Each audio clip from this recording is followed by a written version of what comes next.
मेरे दिल की मलिका। डॉक्टरी करते करते कभी भूल जाता हूँ कि कोई है जो इस डॉक्टर को नहीं, इस इंसान से भी मिलना चाहता है। कल बाजार से गुजरते हुए गहना पसंद आ गया। तुम जैसा खूबसूरत तो नहीं, पर तुम पहनोगी तो जरूर अच्छा दिखेगा। तुम्हारा बूढ़ा आदमी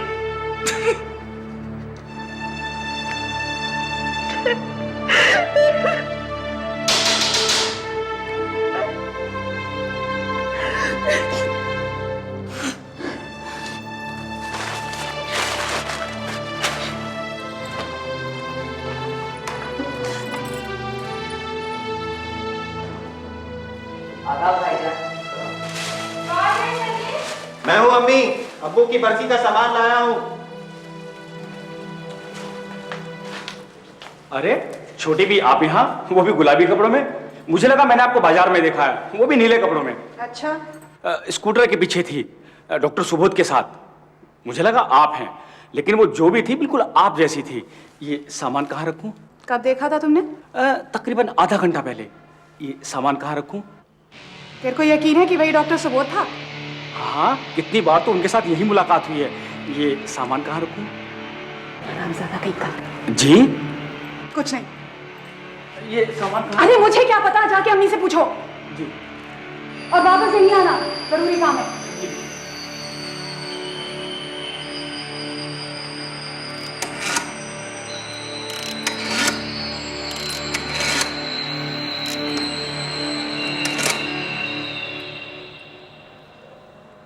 हेलो, हम अनीस बोल रहे हैं। हाँ, पहचान लिया। बहुत नाराज हो? इतने दिनों से कोई खबर नहीं। मैं बिजी हूँ, बोलो क्या काम है? हम क्या तुम्हें सिर्फ काम से मिलते हैं या फोन करते हैं? तुम्हें ये तो कहा था कि तुम मुझसे नफरत करती हो। आज दोपहर को वो लड़की कौन थी तुम्हारे साथ स्कूटर पर? तुमसे मतलब? हमसे कोई मतलब नहीं। अनीस, मुझे राउंड पे जाना है। साफ साफ क्यों नहीं कह देते? अगर बात नहीं करनी, मिलना नहीं है तो साफ साफ कह दो। हम तुम्हारी चिट्ठियों का क्या करें और तुम्हारे तोहफों का? वापस ले जाओ, हमें नहीं चाहिए कुछ भी। बस एक बार घर आ जाओ, फिर चाहे कभी मत आना। अगर तुम्हारी चिट्ठियां हमारे पास रहे तो हम तुम्हें भूल कैसे पाएंगे? ठीक है, ड्यूटी के बाद मुझे कुछ काम है, मैं रात को आता हूँ।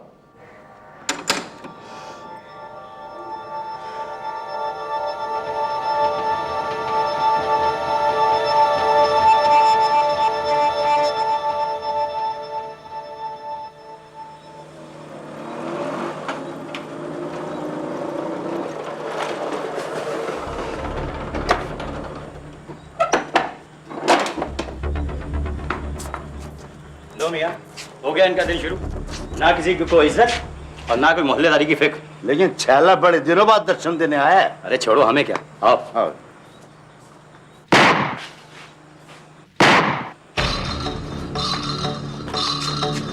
अरे ये क्या हो रहा है? साफ साफ दिखाई नहीं दे रहा। एक आदमी जमीन पर पड़ा है और अनीस भी।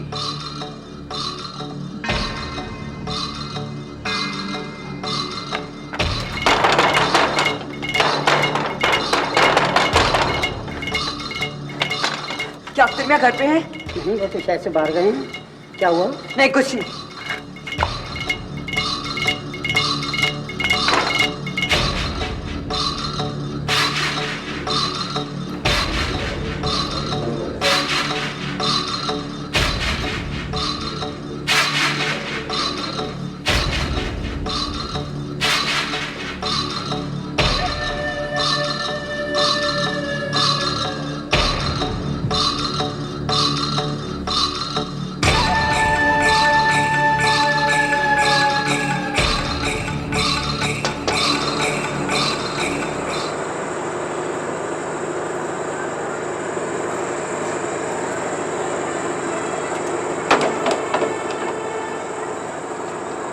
आप मिसेस सुबोध कांत हैं? जी, कहिए।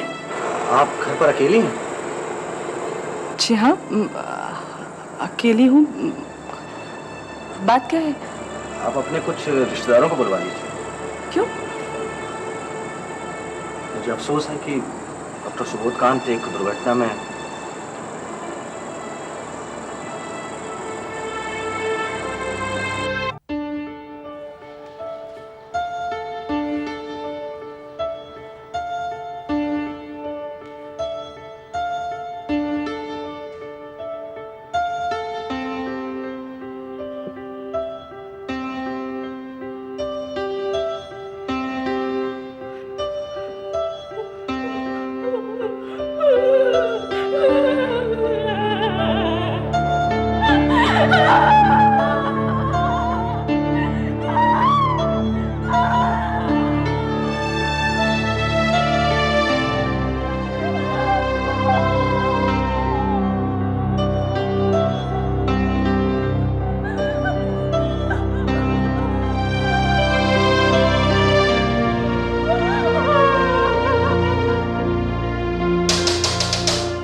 क्या चाहिए? क्यों आए हो? हमारे पास सर्च वारंट है। हमें आपके घर की तलाशी लेनी है। क्यों? हमने क्या किया? मैं कहाँ कह रहा हूँ कि आपने कुछ किया है, मगर हमें आपके घर में एक लाश मिली है, एक कत्ल हुआ है। इसकी तलाशी तो हमें लेनी ही होगी। आओ तुम दोनों इधर की तरफ जाओ।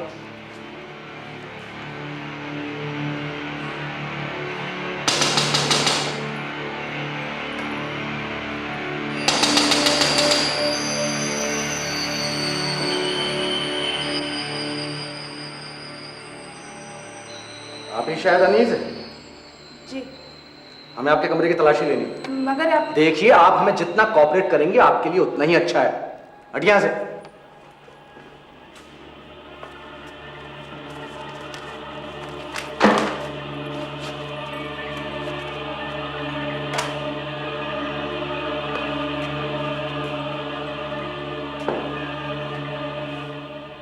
उठिए, उठिए यहां से।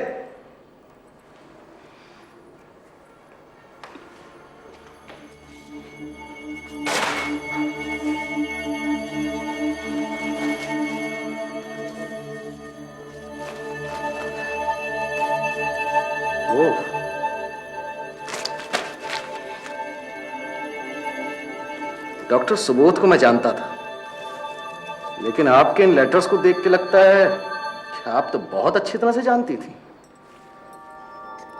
ले जा रहा हूं इनको मैं।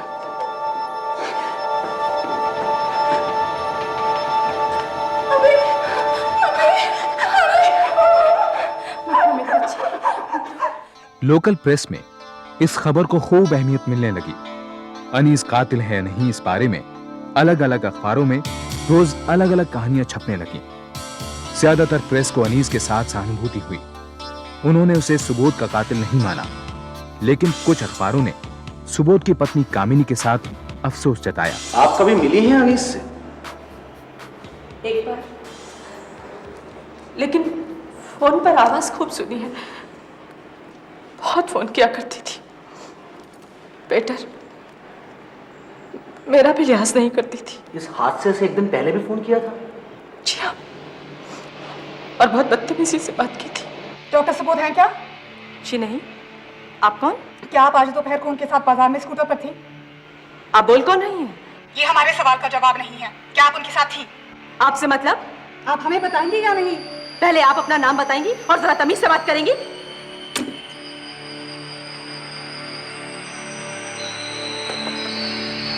काश मैं झूठ बोल देती, काश मैं कह देती कि मैं ही थी। उसे मुझसे जलन नहीं थी, सुबोध की बाकी सहेलियों से थी। सब मेरी गलती है। मैंने ही अपने पति की जान ले ली।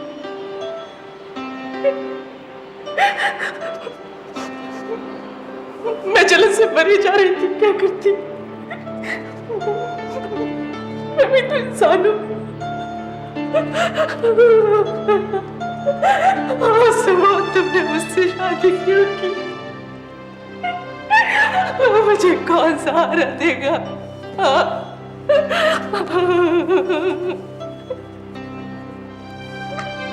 आप ये देखिए।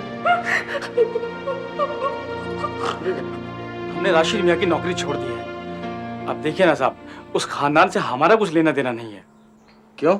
अब देखिए ना साहब, हम तो गरीब लोग हैं, मेहनत मजदूरी करके पेट पालते हैं साहब। हम किसी का खून तो नहीं करते, किसी का पेट तो नहीं काटते साहब। हमें तो बहुत डर लग रहा है। डर? किससे? सर वो अनीस मेम साहब से। आप देखिए ना साहब, हमने उन्हें ये क्या बता दिया कि हमने डॉक्टर सुबोध के पीछे किसी को स्कूटर में बैठे देखा है बाजार में साहब। वो तो हमारे पीछे ही पड़ गई। जकी! जकी! ये छोटी भी चलो अभी चलो, वहां जाओ तुम इस हरामजादी को देखो। मैं जरा सामान अब ठीक से चल अभी। साहब, मैं अनीस बी को बाजार ले गया, वहां डॉक्टर सुबोध का ना पाकर वो तो जैसे पागल हो गई साहब, पागल। हमें बहुत डर लगा। ठीक है, मुझसे पूछे बिना शहर छोड़कर मत जाना। जी जनाब। करीबन 2 साल हो गए सर, और 2 साल से हम यही देख रहे हैं, और हम तो पहले ही जानते थे कि ये सब होने वाला है। करीब 10:30 या 11:45 बजे होंगे, तब वो आया। दरवाजा किसने खोला हमने नहीं देखा।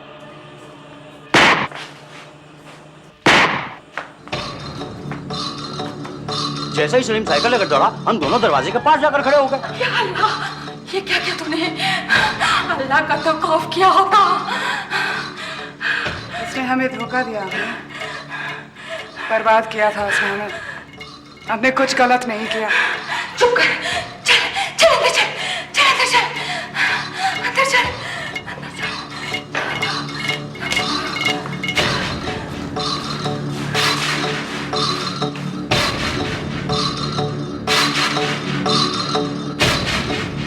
अदालत में भी यही बयान दोगे? हाँ हाँ बिल्कुल, ऐसी चुड़ैलों को तो सरेआम फांसी लगनी चाहिए। नवाबी खानदान से ताल्लुक रखने की वजह से पुलिस अनीस को बिना किसी ठोस सबूत के गिरफ्तार नहीं करना चाहती थी, लेकिन इन सब गवाहियों के बाद इंस्पेक्टर जयंत वोहरा ने अनीस को गिरफ्तार करने का फैसला किया। वो तो सॉरी थी, हम भी सॉरी थे, हमें कुछ नहीं पता। न जाने कौन सा मन उस वक्त आ गया था हम पर। इंस्पेक्टर साहब, मेरा बड़ा लड़का दिल्ली में है, सरकारी नौकर। इंस्पेक्टर साहब, मैं आपके आगे हाथ जोड़ती हूँ, मेरी बच्ची ने कुछ नहीं किया। वो तो बच्ची है, वो किसी का कत्ल कैसे कर सकती है? वो बेकसूर है इंस्पेक्टर साहब, वो बेकसूर है। देखिए प्लीज, आप हमें हमारा काम करने दीजिए।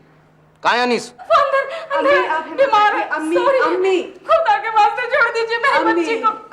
आप हिम्मत रखिए, ये लोग हमारा कुछ नहीं बिगाड़ सकते हैं, कुछ नहीं साबित कर सकते। अम्मी, हमने कुछ गलत किया ही नहीं है। बस आप दिल्ली में राशिद भाई को फोन लगवाइए। आप चलिए हमारे साथ। हम बेकसूर हैं। लेकिन सारे सबूत तो आपकी तरफ ही इशारा करते हैं। हमने कहा ना, हम उस वक्त सो रहे थे, हमने कुछ नहीं किया।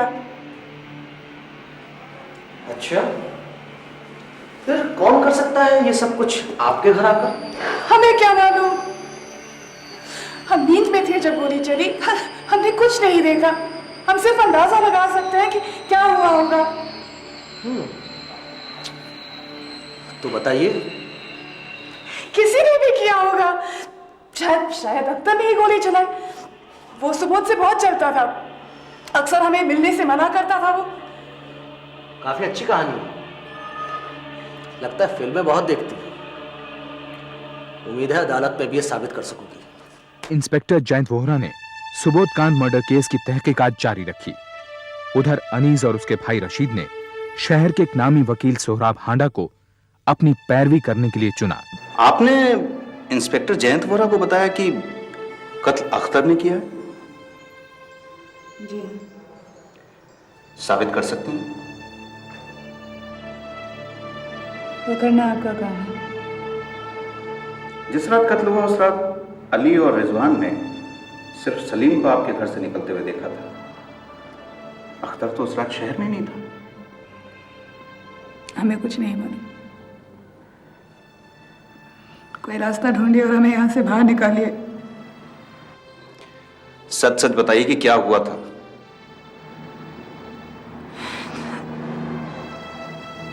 हम सिर्फ उसे धमकाना चाहते थे।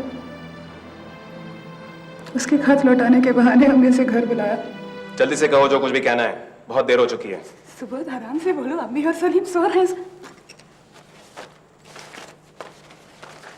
तुम चाहो तो फिर रख सकती हो।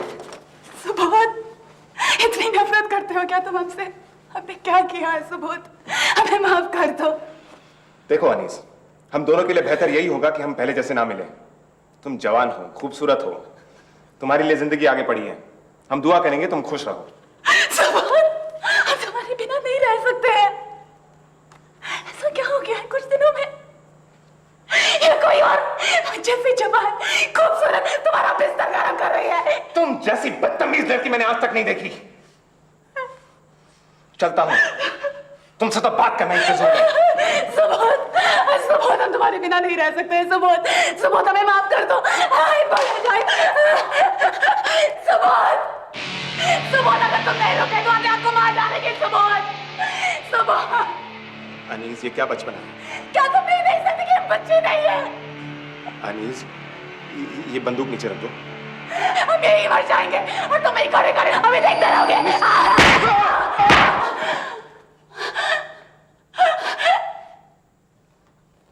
बंदूक कहां से मिली थी? हमेशा हॉल में लटकी रहते हैं। हमें नहीं मालूम था कि वो भरी हुई है। धक्कम धक्की में गोली चल गई। 2 गोलियां? जी हाँ। सच कह रही हैं आप? तो फिर इंस्पेक्टर जयंत वोरा ने अपनी छानबीन पूरी की और अनीस का केस भोपाल के सेशंस कोर्ट में पहुंचा। सरकार की तरफ से पब्लिक प्रोसिक्यूटर थे अमन प्रताप सिंह। अदालत की बहस काफी दिन चली। अली और रिजवान की गवाही अदालत में अहम साबित हुई। हम आपको वही बता रहे हैं साहब जो हमने देखा। कत्ल की जगह से तकरीबन हम 50 मीटर दूरी पर होंगे जब ये धमाका हुआ और हम घर की तरफ दौड़े। हम जा ही रहे थे कि एक धमाका और हुआ। उस वक्त हम करीब 25 मीटर दूरी पर होंगे। जब हम घर पहुंचे तो हमने देखा एक कमरे में काफी रोशनी है। हमने खिड़की की तरफ जाकर देखा जब, तो पता चला कि अनीस बीवी वहां खड़ी है और उनके हाथ में बंदूक है। उन्होंने हमें बिल्कुल नहीं देखा, जबकि हम पास ही खड़े थे।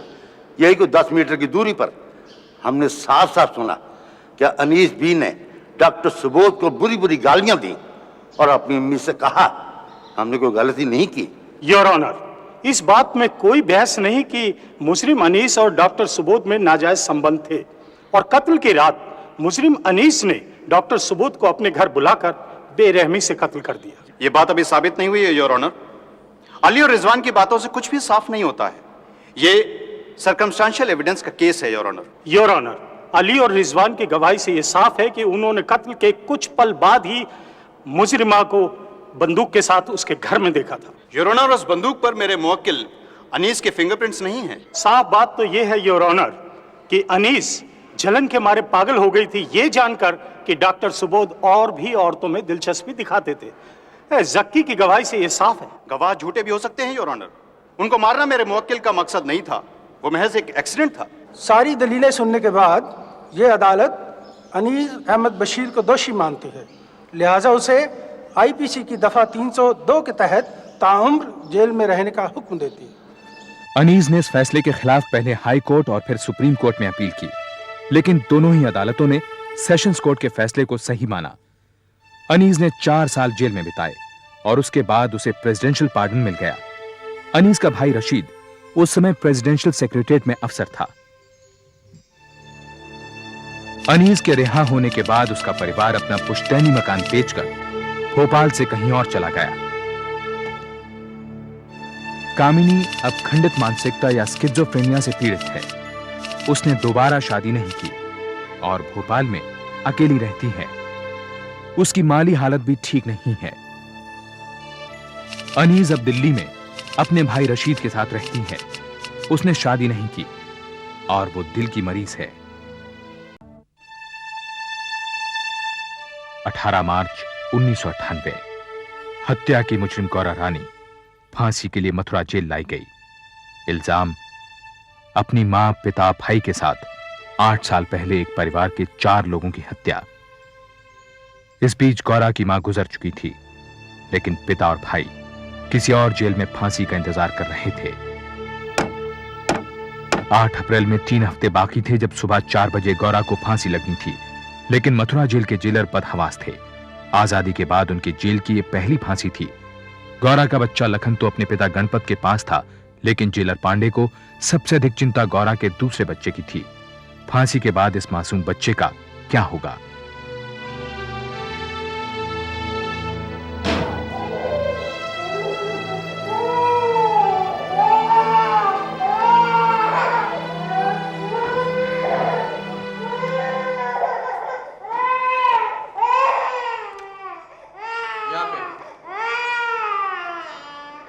ये आपका बच्चा है? इसे लेने कौन आएगा? गौरा जी, मैं आपसे पूछ रहा हूँ।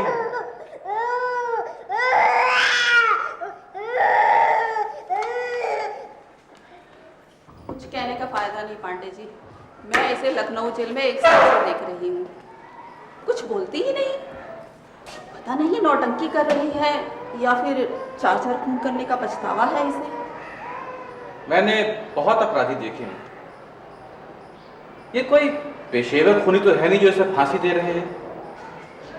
और वैसे भी मुझे लगता नहीं कि इसने खून किए हैं। ये पाप मैं अपने सर नहीं लूंगा। मैं इसकी फांसी के खिलाफ अपील करूंगा। जेलर पांडे ने अपने विशेष अधिकार का इस्तेमाल किया।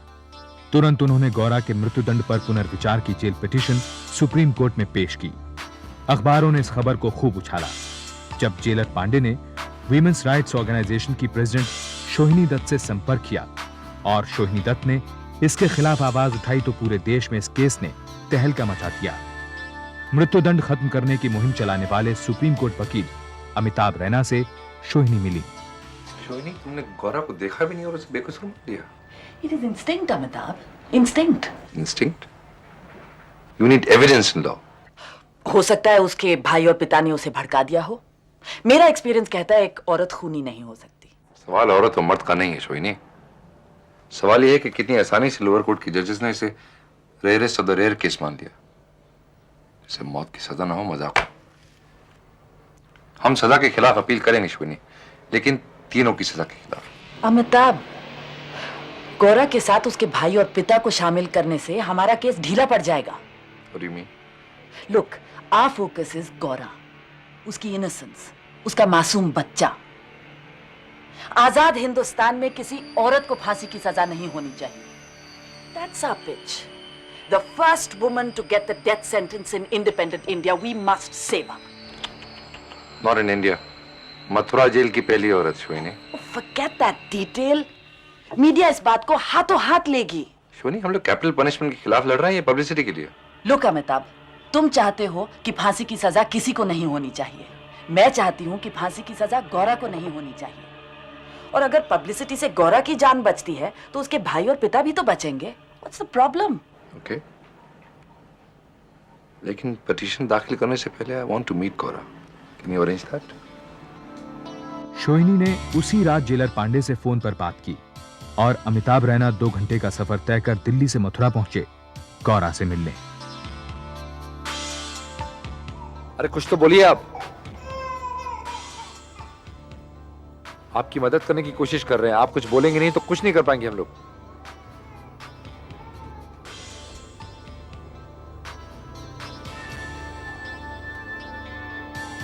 आप कुछ कहती क्यों नहीं उनसे? देखिए, जब तक आप कुछ बताएंगे नहीं, आपको सब लोग खूनी समझेंगे। आप कुछ भी कहिए उनसे, सच कहिए, झूठ कहिए, पर कुछ कहिए तो। हमने कभी झूठ नहीं बोला जेलर साहब। जिन्हों की मौत राम जी ने लिख दी, उन्हें ये वकील साहब क्या बचाएंगे? नहीं, देखिए, ये आपको इंसाफ दिलाएंगे। इंसाफ। वकील को इंसाफ नहीं, पैसा चाहिए, हमें मालूम है। नहीं, इन्हें पैसा नहीं चाहिए। हमें किसी को कुछ नहीं कहना जेलर साहब। हमारा सच हमारे साथ ही खत्म हो जाएगा। अपने नहीं, इस बच्ची के बारे में सोचिए ना। हमारी बच्ची की इतनी फिक्र है तो हम पर इतनी मेहरबानी कर दीजिए। हमारे मर्द को बुला दो, बस बाकी जो ऊपर वाले की मर्जी।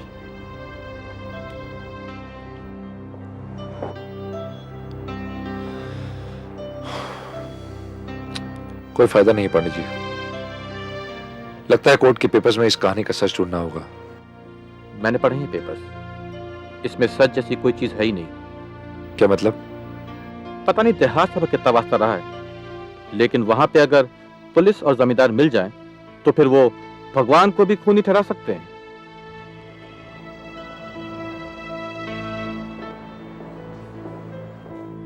अगले ही दिन रैना ने वीमेंस राइट्स ऑर्गेनाइजेशन की ओर से सुप्रीम कोर्ट में पिटीशन दाखिल की, गौरा की सजा माफ करने और फांसी टालने के लिए। गौरा के उनसे बात करने से इनकार करने के बाद अब रैना के पास केस की पूरी जानकारी का एकमात्र सोर्स हाई कोर्ट पेपर्स ही थे। दूसरे दिन लौट आएंगे। हाँ, और खाली हाथ लौटना हो तो ना लौटियो। बड़ी बड़ी बात की थी तेरे बाप ने, शादी में ये दूंगा वो दूंगा।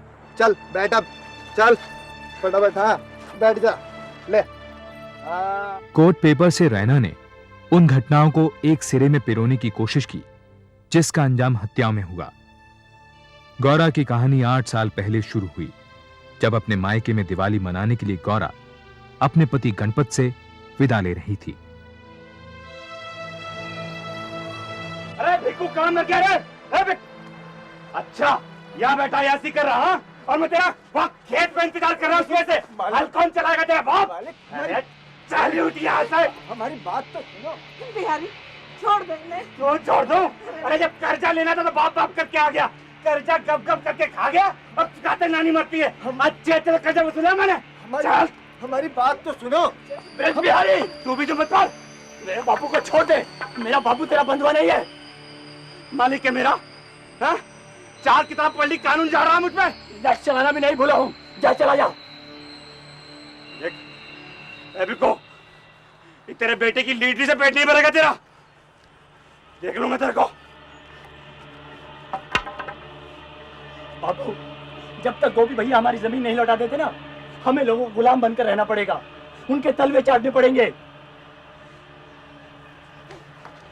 गोपी भैया हमारी जमीन वापस कर दो, नहीं तो बात हाथापाई पर चलाएगी।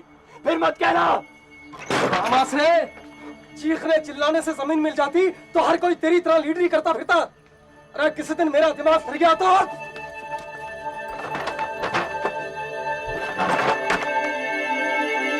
भीकू गोपी के पिता का छोटा भाई था। कई लोगों का मानना था कि जमीन हथियाने के लिए गोपी ने अपने पिता की हत्या कर दी थी। बड़े भाई की मौत के बाद पुश्तैनी जमीन के एक हिस्से को लेकर चाचा और भतीजे में ठन गई। जमीन का जिक्र आते ही गोपी मारपीट पर उतर आता। गोपी के आतंक के कारण पिछले कई सालों से भीकू चुप बैठा रहा, लेकिन शहर से पढ़कर लौटे भीकू के बेटे रामाश्रय ने जब जमींदार के बेटे ब्रिज बिहारी के कर्जे को उतारने के लिए गोपी से अपना हक मांगा तो मामला फिर गर्मा गया। किशन देख हम तेरे लिए क्या लाए, पटाखे। ये देख। चल चल राधा भाभी, जयराम जी की।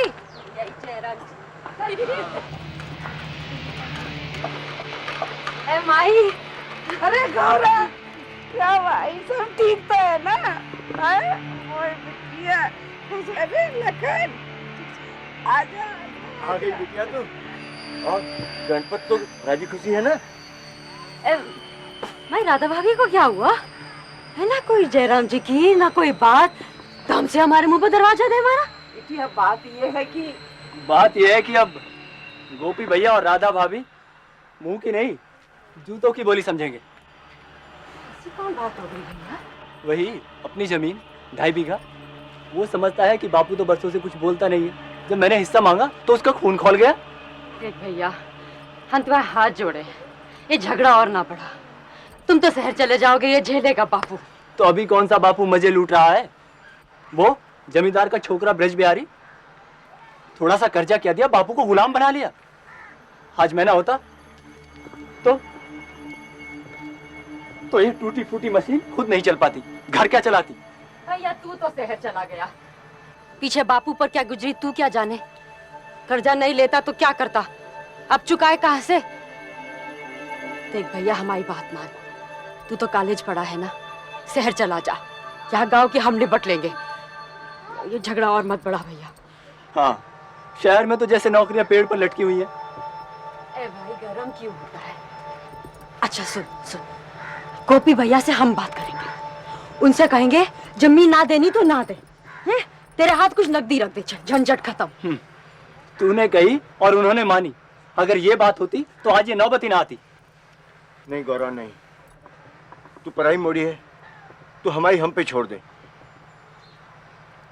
गौरा बुआ पटाखे चेहरे पे मत जाओ उसके, नस नस में जहर भरा पड़ा है। देख लेना जमीन को आग ना लगाई उसने। घोड़ा की हिम्मत ना होगी।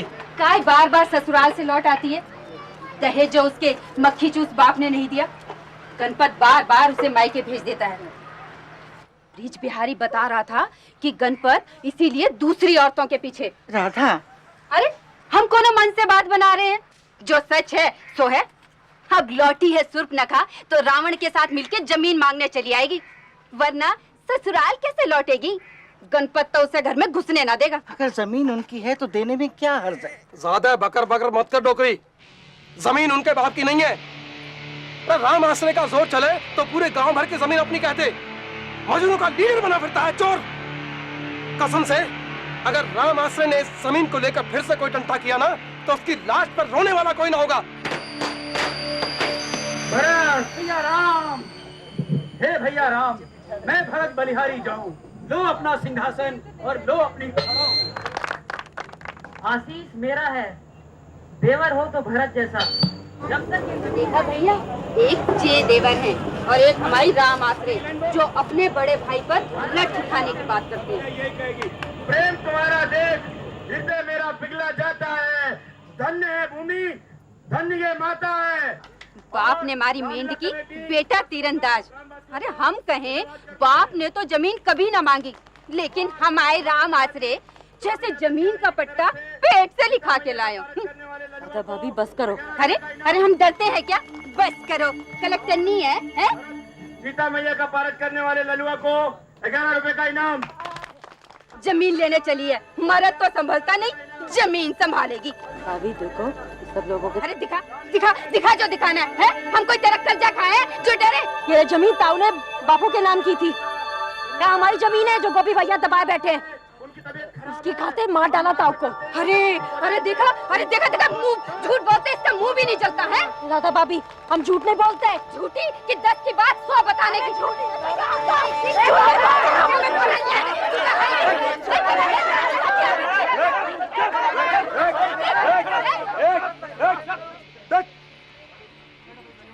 रामलीला आ रहा, क्या हो रहा है? कुरुक्षेत्र हो रहा। तेरे भाई की लीडरी कम थी क्या? इस गांव में इंसान बसते हैं, जनावर नहीं। ज्यादा करेगी तो गांव से निकलवा दूंगा। सबसे जनावर तू है, सबसे बड़ा जनावर। गौरा ज्यादा बोलने लगी है। अरे कीड़े पड़े तुझे, कचहरी पड़े तुझे। अरे करम चली, मेरे बच्चों को भी नहीं छोड़ा, भरे गांव में मेरे भरत की बेइज्जती की है। बच्चों को मारा गौरा ने तो काम झूठ बोले हैं, पूछो किससे से? छोड़ूंगा नहीं तुझे। मोड़ा, कितने मारा तुझे? मुझे किसने? कोई हमें सच्ची बात के 100 जूते मार ले, हम कुछ ना कहेंगे, लेकिन कोई हमें सारे गांव के सामने झूठा बोले तो क्या हम सब्र करते? लेकिन जब गोपी को पता चलेगा ना तो वो चुप नहीं बैठेगा। तो क्या करें उनके डर से? जाकर कहें कि गोपी भैया हम आपके सामने नाक रगड़ते हैं, हम आपके पांव पड़ते हैं, माफ कर दो, ये जमीन ले लो, जान भी ले लो। तुम चुप नहीं रह सकते क्या? भैया ठीक ही कह रहे हैं, हम जितना सब्र करते हैं दूसरे उतना ही सर पर चढ़े आते हैं। बापू, तेरे इसी दब्बूपन के कारण गौरा का दहेज पूरा नहीं हुआ, जिसकी सजा वो आज तक भुगत रही है। और वो गणपत। गौरा, जितना बहसेगी झगड़ा टंटा और बढ़ेगा। अम्मा हम तो राधा भाभी के आगे हाथ जोड़े बैठे थे। ज्यादा बकर बकर मत कर, जा पानी लेके आ।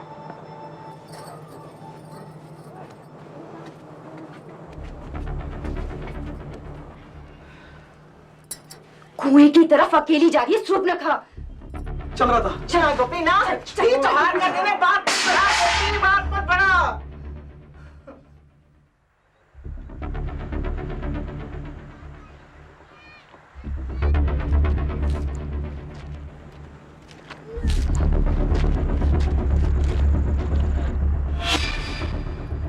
कौन है?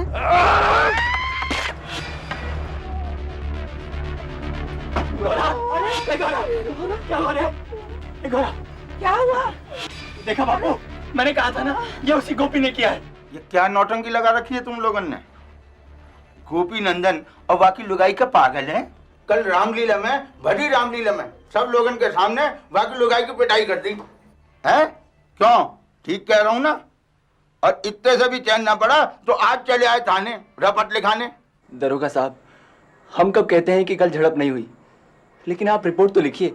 पहले उसकी रिपोर्ट आई है, उस पर कार्रवाई करूं पहले? हैं? सारा गांव गवाह है कोई गवाह तेरे पास में कि गोपी ने गौरव को पीटा? रपट लिख दो, ज्यादा ही कानून झाड़ रहा है। रपट के लिए भी गवाह की जरूरत पड़ती है दरोगा साहब। जगराम आसिर, तुझे प्यार से समझा रहा हूँ, समझ ले बात को। इतनी छोटी सी बात के लिए तू भागा चला आ रहा 7 मील दूर से थाने, ये ठीक बात ना है। छोटी सी बात है। जब तूने उन्हें पीटा और उन्होंने तेरे को पीटा, हिसाब बराबर हो गया, बात को खत्म करो। आखिर तुम दोनों का खून का रिश्ता है। खून का ही रिश्ता रह गया अब। आप बस जमीन का फैसला करा दीजिए, हम कब से गुहार लगा रहे हैं। फिर वही रिकॉर्ड, सारा गांव जानता है कि गोपी के बाप ने जमीन वाके नाम कर दी। भैया रातों रात जमीन तुम्हारी कैसे हो गई? देख अब मेरा दिमाग तो फिराइयो मत ना, अगर दिमाग फिर गया ना तो खुद ही रिपोर्ट लिख करके तुम सबको अंदर कर दूंगा, समझे? चल मोड़ा, उठ, हो गया फैसला। अब तो जो करना है हमें ही करना है। ए मोड़ा, चल अंदर चल। किशन, नहीं आनो ना। चल अंदर रोटी खा, चल।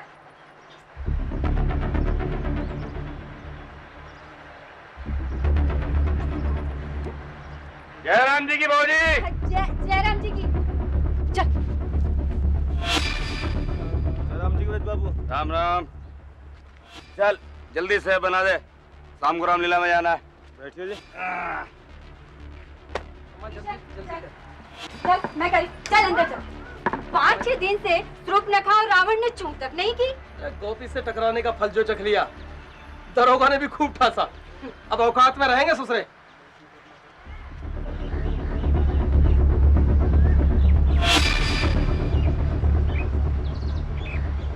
हाँ तो फिर क्या सोचा?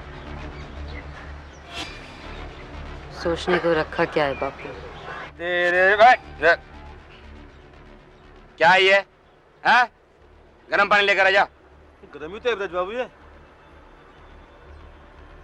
मैं तुझसे कहा गरम पानी लेकर आ जा।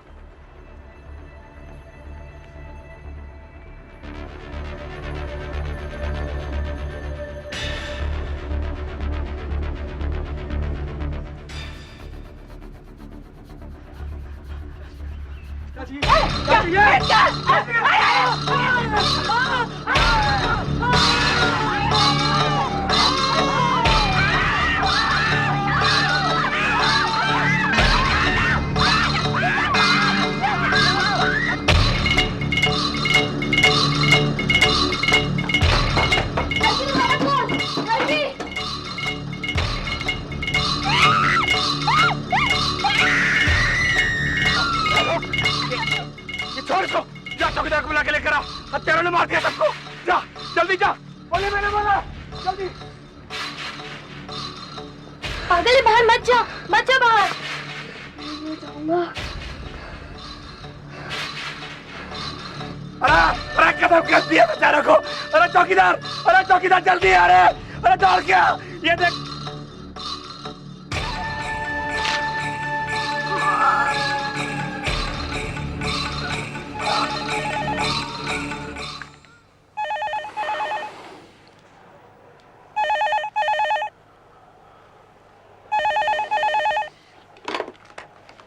या अमिताभ, तुमने 3 दिन में ही गौरा की फांसी टाल दी। कंग्रेचुलेशंस। सिर्फ 3 महीने के लिए सोइनी, हमेशा के लिए नहीं। सोइनी, कोर्ट पेपर्स में बहुत सारी चीजें हैं जिनकी सच्चाई जानना जरूरी है। There are many unexplained things. Like what? जैसे झगड़े के 6 दिन के बाद ही हत्याएं क्यों हुई, और उन्होंने उस 5 साल के बच्चे को क्यों मार डाला, वो भी दिन दहाड़े। और जब ये खून हो रहा था भरी दोपहर में, तो सारा गांव किधर था? ये तो गौरा ही बता सकती है। एग्जैक्टली, और वो खामोश है। सोनी, अगर गौरा चुप रही तो उसे हम नहीं बचा पाएंगे।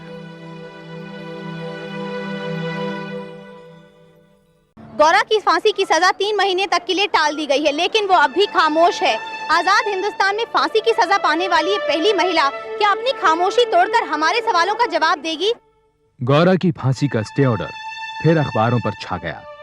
अखबार नवीसों, टीवी चैनल के रिपोर्टर गौरा की एक झलक के लिए मथुरा जेल के बाहर डेरा जमा बैठे। गौरा की खामोशी अबूझ पहेली बन गई तो उसकी बच्ची का भविष्य देशव्यापी चिंता। देखिए गौरा जी, फांसी सिर्फ 3 महीने की टली है और उसके बाद भगवान न करे, लेकिन इस बच्ची के बारे में सोचिए, इस पर तो रहम कीजिए आप। किसी तरह हमारे मर्द को बुला दो, वो ले जाएगा इसे।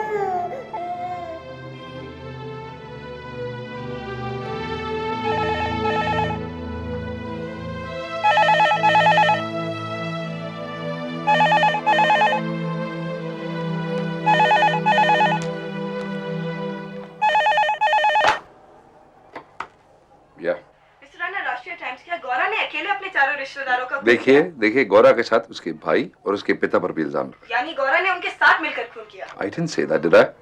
बात को समझने की कोशिश की। यानी गौरा खूनी है। Are you journalist or a judge? लेकिन शोहिनी तो कह रही थी कि Gaura. Then ask Shohini, don't bother me, please.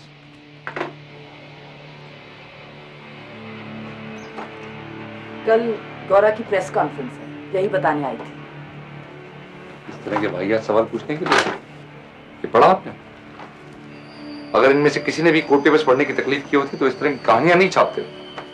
There are a million stories doing the round, Shohini. हो सकता है कोर्ट पेपर्स गलत हों और ये कहानियां सच। तुम्ही ने तो कहा था, there's so many unexplained things.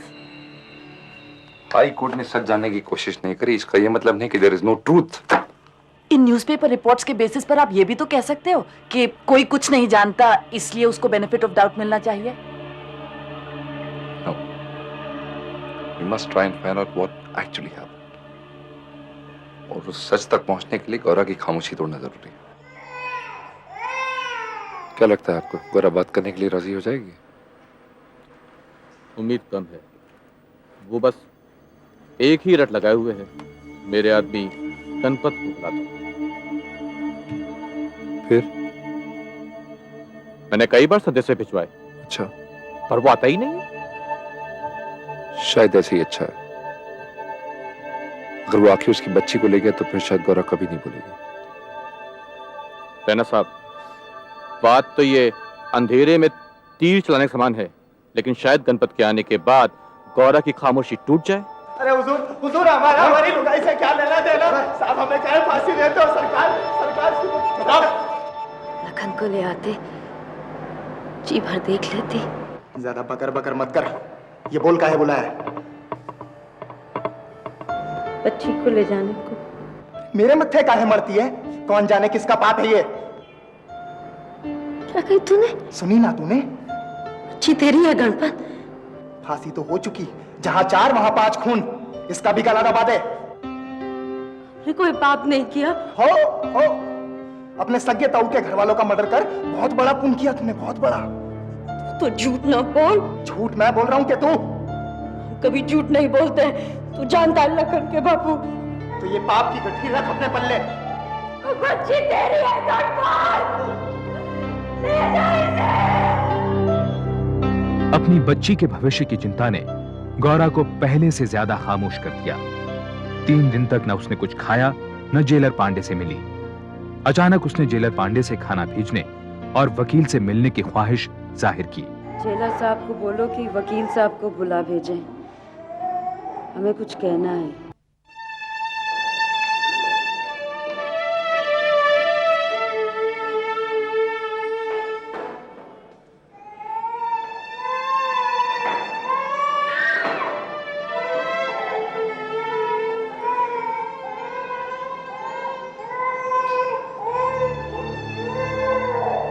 Gaura मुझे बताओ जो भी कुछ तुम्हें मालूम है। क्या हुआ, कैसे हुआ, किसने?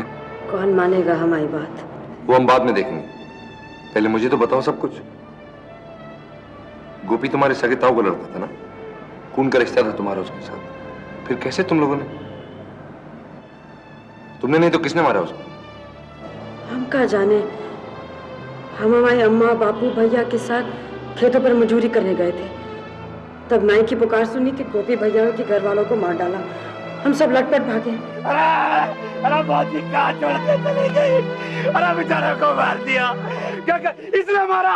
इस बुड्ढे ने मारा? ये इसने? ब्रजबिहारी झूठ क्यों बोल रहा है? झूठ नहीं बोल रहा है, मैंने अपनी आंखों से देखा। पकड़ो इसको। अरे पकड़ो, जाने नहीं पा रहे। अरे क्या कर सकते हैं? अरे ऊपर वाला गाज गिराएगा। अरे पकड़ो सालों को। अरे पकड़ो। अरे चौकीदार देख देख, कल चुका गया। गौरा, उसके अम्मा बाबू भाई ने सबको मार दिया, छोटे बच्चे को भी नहीं छोड़ा। क्या थाने जा जल्दी। अरे मैं तो नाई की आवाज से बना रहा था, इसलिए ठीक से लाट सुनी। तूने देखा कि नहीं देखा? देखा, जा थाने जा, बुला ला जल्दी। खून कत्ल का मामला है, कोर्ट कचहरी के चक्कर कौन काटेगा? ब्रिजू बाबू, आपने देखा है तो आप जाइए दरोगा के पास। चौकीदार तू है कि मैं हूँ? जा। भागने में ही भलाई है। काहे भागे जब हमने कछु किया नहीं? उस ब्रजबिहारी के सामने हमारी एक नहीं चलेगी। भागेंगे तो उसका झूठ सच्चा हो जाएगा। सब कहेंगे सगे ताऊ का सारा परिवार खत्म कर दिया। देख, सेवा करेगा तो मेवा मिलेगा। जा जा, दौड़ के जा। अरे जल्दी चटा को बुलाना, जल्दी जा। गौरा, चौकीदार 7 घंटे बाद थाने पहुंचा। उसने अपनी गवाही में कहा है कि बस की हड़ताल थी, किसी ने ट्रैक्टर दिया नहीं, साइकिल चलानी वो जानता नहीं था, इसलिए FIR दर्ज कराने पैदल थाने जा रहा। वो मरा पैदल जाने से रहा, जाने उसे कैसे पता चल गई कि ब्रिज झूठी गवाही देने वाला है, झूठा केस बनाने वाला है। घंटों दोनों में खुसर पुसर चली। तब शाम को कहीं जाके चौकीदार ब्रिज की मोटरसाइकिल के पीछे उसके आदमी के साथ थाने गया। शाम को दरोगा के साथ उसी पे लौटा। देखो किया, ये राम आसरे उसकी बहन, उन लोगों ने मिलकर क्या बदला लिया। ये देखो, हमने अपनी आंखों से देखा, हम गवाही देंगे, छोड़ना नहीं है। ये बच्चा अरे भाई, रात में कुछ दिखाई ना दे रहा, क्या इन्वेस्टिगेशन करेंगे? सवेरे करेंगे, चलो भाई चलो। अरे दरोगा जी, इतनी रात में कहाँ लौट के जाएंगे? हमारे घर में रुक जाइए, हमने मर्डर देखा, एक एक डिटेल बताएंगे आपको, विटनेस है हम। जब मर्डर क्या होगा? ये पंडित जी के घर रह जाएगा। हाँ? आराम का आराम हो जाएगा, काम का काम हो जाएगा। चलिए। अजय, रात में अगर लाश और सबूत से जरा भी छेड़छाड़ हुई ना चौकीदार, तो तेरी खैर नहीं है। ठीक है साहब, समझ गया ना? वो पुजारी क्या छोड़ा जा।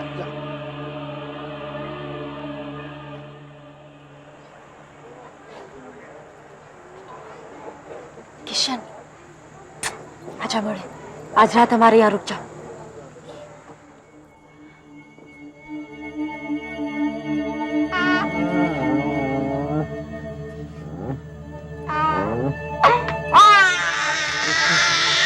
ब्रजबिहारी दारोगा को अपने घर ले गया, पता नहीं क्या क्या उल्टी सीधी पट्टी पढ़ाएगा।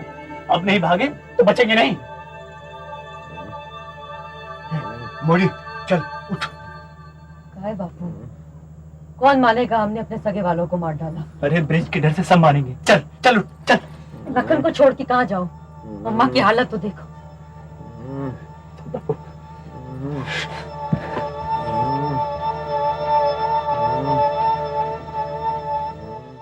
बाकी रामाश्री और बापू अंधेरे में भाग निकले, और तुम और तुम्हारी माँ दूसरी तरफ।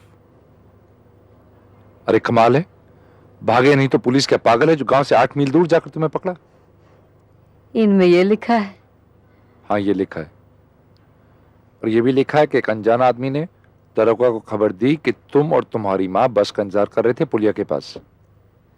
राम, ये रपटा की नौटंकी। अरे अगर तुम लोग भागे ना होते तो दरोगा तुम्हें रात को ही गिरफ्तार ना कर लेता? रात गिरफ्तार कर लेता तो चोरी ना पकड़ी जाती उसकी? झूठा सबूत कैसे बनाता हमारे खिलाफ? अरे ये दरोगा जी, कहाँ भगा दिया? एक को और उसका लौंडा पकड़ लिया दरोगा जी। कितनी देर हुई? चौकीदार देख तो जरा, कहाँ गए ये लोग? मेरे बाबू, आप आराम से जल्दी से तलाशी। ब्रिज कहाँ लेगा? पुलिस है। वो तो चुप ना रह सके, हैं? छोड़। चुप रहे। ये मिलके काम की चीज। आओ। जबरदस्ती हमारे कपड़े ले गए, फिर गोपी भैया, भाभी, ताई, हमारी भतीजी, वो सोनी की लाश से छुआए, रंग लगाए। हाँ, सगे वाले थे वो। हमारे बापू और गोपी के बापू सगे भाई थे। एक माँ के जने कई खून, दरोगा ने एक ना सुनी, बस हम बन गए खूनी हत्यारे।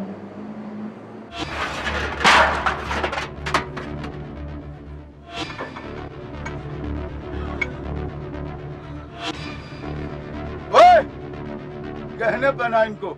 हमरा नहीं है दरोगा साहब। चुप! ये बॉडी का नहीं है। हम कच्चू नहीं के नहीं है। हम कच्चू नहीं के दरोगा साहब। छोड़ो छोड़ दे भैया इसे। कच्चू नहीं किया। हमने कुछ नहीं किया। अम्मा अरे छोड़ दे भैया। कच्चू नहीं छोड़ने का नहीं किया।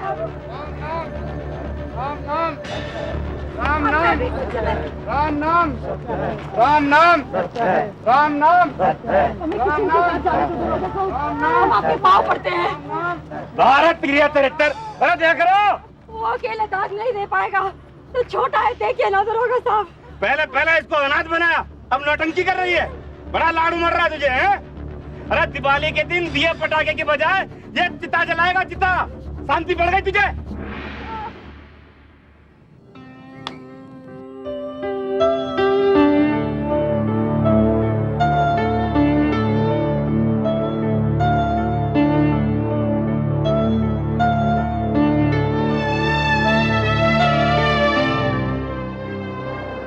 और फिर राम आश्रय तुम्हारे बापू ने सरेंडर कर दिया। क्या कर दिया? खुद को पुलिस के हवाले कर दिया और अपना जुर्म कबूल किया कि तुम ही लोगों ने सोनी, कौशल्या, गोपी और राधा का खून किया। झूठ है, सब झूठ है वकील साहब। वो दरोगा जबरदस्ती पकड़ लाया उन्हें, जबरदस्ती कागजों पर अंगूठा लगा लिया। बहुत मारा बापू को, भैया को, नियम लील कर दिया। तो बेचारे क्या करते? वो हम जमे रहे, हमसे झूठ बोलना ही नहीं चाहता। फिर तुम्हें जमानत पर किसने छुड़ाया? लखन के बापू ने। गणपत ने? हाँ। तुम्हारे पति गणपत ने? कुछ जानता था हम बेकसूर हैं। अच्छा। उसे लगा कि गोपी भैया खत्म, जमीन हमारी हो गई, घर बैठे मालिक। फिर क्या हुआ? उसके बाद मर्द के साथ रहने चले गए। रामासु ने भी वकील कर लिया। बड़ा लालची था, बड़ा लोभी था वकील साहब। बापू के पास जो कुछ था रामासु बेचता गया। फिर अम्मा भी गुजर गई। अच्छा ही हुआ। अम्मा गुजर गई, अच्छा हुआ। हाँ। सारा गांव दुश्मन बन बैठा। आपके पास फूटी कौड़ी नहीं। जब अम्मा मरी तो क्रियाक्रम के पैसे नहीं थे, गांव से कोई आगे नहीं आया। जीती तो क्या जीती। और इस बीच कोर्ट से कोई समन नहीं आया तुम्हारे लिए? कोई तारीख नहीं? ना, हमें लगा सब ठीक हो गया। बच्ची तब पेट में थी। फिर एक दिन कोर्ट का बुलावा आ गया। मेरे लिए ना नकद का इंतजाम करो, नकद का। बस पैसों का इंतजाम हम कर देंगे वकील साहब। अरे भैया तुम्हारा केस बहुत मुश्किल है, और तुम हार गए और सजा हो गई तो भैया मेरी भैंस तो गई ना पानी में। कुछ भी करेंगे वकील साहब, आप सजा से बचा दीजिए। तो फिलहाल ऐसा करो कि इसके गले में जो मंगलसूत्र पड़ा है ना, फिलहाल मैं इसी से काम चला लूंगा, बाकी का इंतजाम तो बाद में करवा लेना है। हजूर, हमने सब कुछ अपनी आंखों से देखा। हत्या इन्हीं लोगों ने की है, भगवान की सौगंध खा के कह सकते हैं। हजूर, उस दिन हम सेविंग कराने के लिए नौवे के पास बैठे हुए थे, तो देखते क्या है हजूर, भीकू और उसके घर वाले, ये राम आश्रय, गौरा, इसकी लुगाई, हसिया, कुल्हाड़ी, न जाने क्या क्या हथियार लिए हुए दन दनाते हुए गोपी के घर की तरफ जा रहे हैं। ऐसा लग रहा था हजूर जैसे इनके सर पर कोई भूत बनी सवार। हम खाना खा रहे थे, हमें बापू की चिल्लाने की आवाज आई। गोपी की चीख सुनी तो हम वहां दौड़े। वहां पहुंचकर देखा तो वहां तो हाहाकार मचा हुआ था। बापू के बाद उन्होंने दादी को मारा। मैं डर गया, मैं वहां से भागकर पुजारी के घर चला गया। फिर मैंने कुछ नहीं देखा। बाकी हमने देखा हुजूर, राधा भौजी गोद में बच्ची को लिए दौड़े चले जा रही और पीछे पीछे भिक्कू, राम आश्रय, गौरा, भिक्कू की लुगाई से खून कर दिया हुजूर। इतनी बेरहमी से कोई जानवर को भी नहीं मारता। जांच अधिकारी, नाई और चौकीदार पहले ही अदालत में इस बात की गवाही दे चुके हैं योर ऑनर। इन्हें फांसी मिलनी ही चाहिए। एक बूढ़ा आदमी और योर ऑनर एक मासूम बच्चे की मां, भला ऐसे लोग भी कहीं खून कर सकते हैं? ये कोई तर्क नहीं हुआ। जिनका खून हुआ उसमें भी एक बूढ़ी औरत थी, एक मासूम बच्चे की मां और एक मासूम बच्ची भी। वैसे भी दो चश्मदीन गवाहों के आगे तुम तर्क दे भी क्या सकते हो? बस खत्म तेरी वकीली। जज माई बाप, हमारी बात सुनिए। जब हमारे भैया भाभी का खून हुआ तो हम सब खेत पे थे। बोलना ना भैया, हमारी बात सुनिए जज साहब, लालची वकील की नहीं। बस फिर हम खामोश हो गए, चुप लगा गए। हमें लगा हमारी सच्चाई कोई मानता नहीं तो बोलने का फायदा। पहले दरोगा नहीं माना, फिर जज नहीं माना, फांसी दे दी। राम जानता है हमने नहीं मारा किसी को। फिर किसने मारा गौरा? हम कहाँ जाने। मारना होता वकील साहब तो झगड़े के दिन ना मारते, अगले दिन ना मारते, हफ्ते बाद काहे मारने जाते। सो तो है, लेकिन खून तो हुए ना गौरा। स्टंटे में किसी का तो फायदा हुआ है। किसका? ब्रज बिहारी का। ब्रज बिहारी को क्या फायदा वो खून करके? हमें धौंस दी। उसकी हथेली पे 10,000 नकद नहीं रखे तो गवाही पे फंसा देगा हमें। उसका झगड़ा राम आश्रय के साथ था, उसने उसे धमकाया, माना। लेकिन गोपी का खून करके उसे क्या मिला? गोपी भैया की 15 बीघा जमीन थी उसके पास रखी गिरवी। ये बात हमें ना थी मालूम।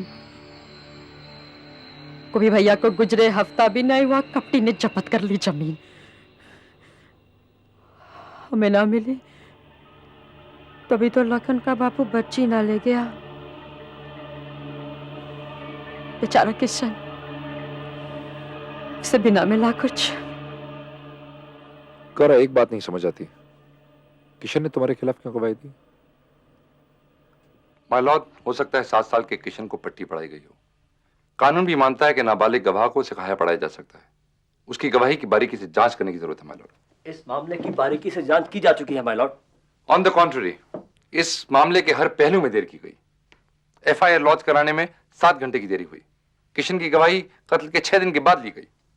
रात को अंधेरा बहुत था, इसलिए लाशों को उस दिन नहीं 24 घंटे बाद उठाया गया। सिर्फ एक चीज में देरी नहीं की गई मिलॉर्ड, मेरे मुवक्किल और उसके परिवार की गिरफ्तारी में। इस देरी की वजह क्या थी? क्या गौरा और उसके परिवार वालों को फंसाने के लिए वक्त जाया किया गया? फंसाया गया? सारा गांव गवाह है। क्या सारे गांव की आबादी 2 लोगों की है? इस केस के सिर्फ 2 चश्मदीद गवाह हैं माय लॉर्ड। एक वो 7 साल का लड़का किशन और दूसरा Braj Bihari, who had the maximum to gain from these deaths। और वो दोनों ही आई विटनेसेस ये नहीं बता पाए कि किसने किसको मारा। हो सकता है सबने सबको मारा हो, या एक ने सबको मारा हो, या किसी ने किसी को भी नहीं। ये बहस का मुद्दा नहीं है। ये मुद्दा था ही कब? I think this case deserves a retrial. Case की दोबारा सुनवाई का सवाल ही नहीं उठता। इनका कसूर साबित हो चुका है। हम यहाँ केवल डेथ सेंटेंस पर विचार करने के लिए बैठे हैं। उस हालत में भी माय लॉर्ड, इसे रेयरेस्ट ऑफ रेयर केस नहीं माना जा सकता। दुर्भाग्य से कानून में रेयरेस्ट ऑफ रेयर की कोई परिभाषा नहीं है। इसका फैसला सिर्फ एक आदमी के विवेक, एक आदमी की बुद्धि पर छोड़ दिया गया है, वो है जज। And my Lord, surely you will be able to see that this is not the rarest of rare case। अभियुक्तों में से कोई भी पेशेवर मुजरिम नहीं है, उन्होंने पहले कभी कोई अपराध नहीं किया है, and there is definitely a scope for reform। 19 अगस्त 1998 को सुप्रीम कोर्ट ने गौरा, रामाश्रय और भीखू की फांसी की सजा आजीवन कारावास में तब्दील कर दी, ये कहते हुए कि इस मामले को रेयरेस्ट ऑफ रेयर माना नहीं जा सकता, इसलिए अभियुक्तों को मृत्युदंड नहीं दिया जाना चाहिए।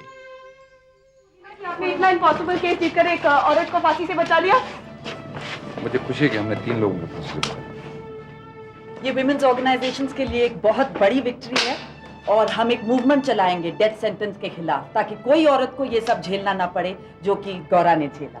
क्या आपको लगता है कि आप गौरा जी अपना घूंघट उठाकर हमारे दर्शकों को अपना चेहरा दिखाइए?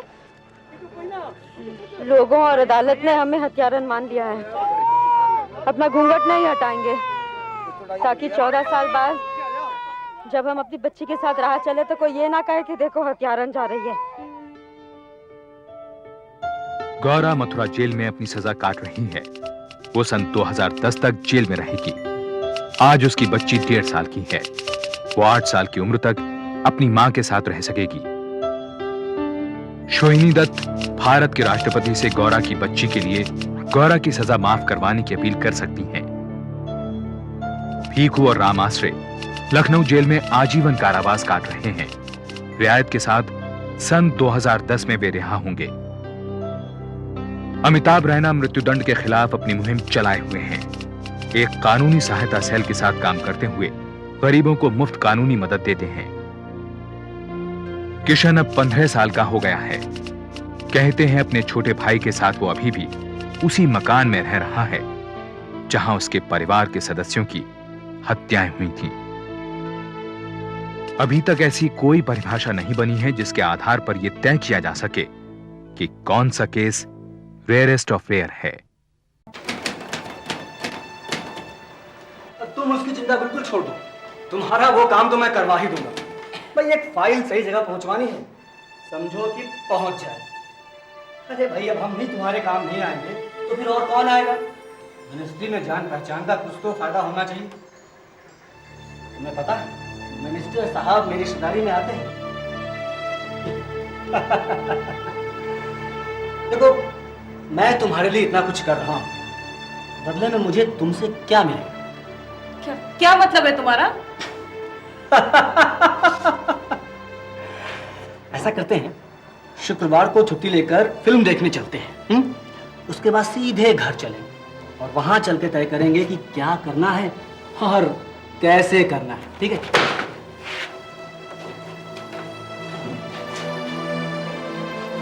इसकी तो कोई हद ही नजर नहीं आती मैडम। 1 दिन, 2 दिन, 4 दिन, ये तो रोज रोज का किस्सा हो गया। और मैडम ये तो हम जैसी पढ़ी लिखी औरतों के साथ हो रहा है। बाकियों के साथ क्या होता होगा ये तो सोचा भी नहीं जा सकता। And after all madam it affects our work. नहीं नहीं, that you should not allow.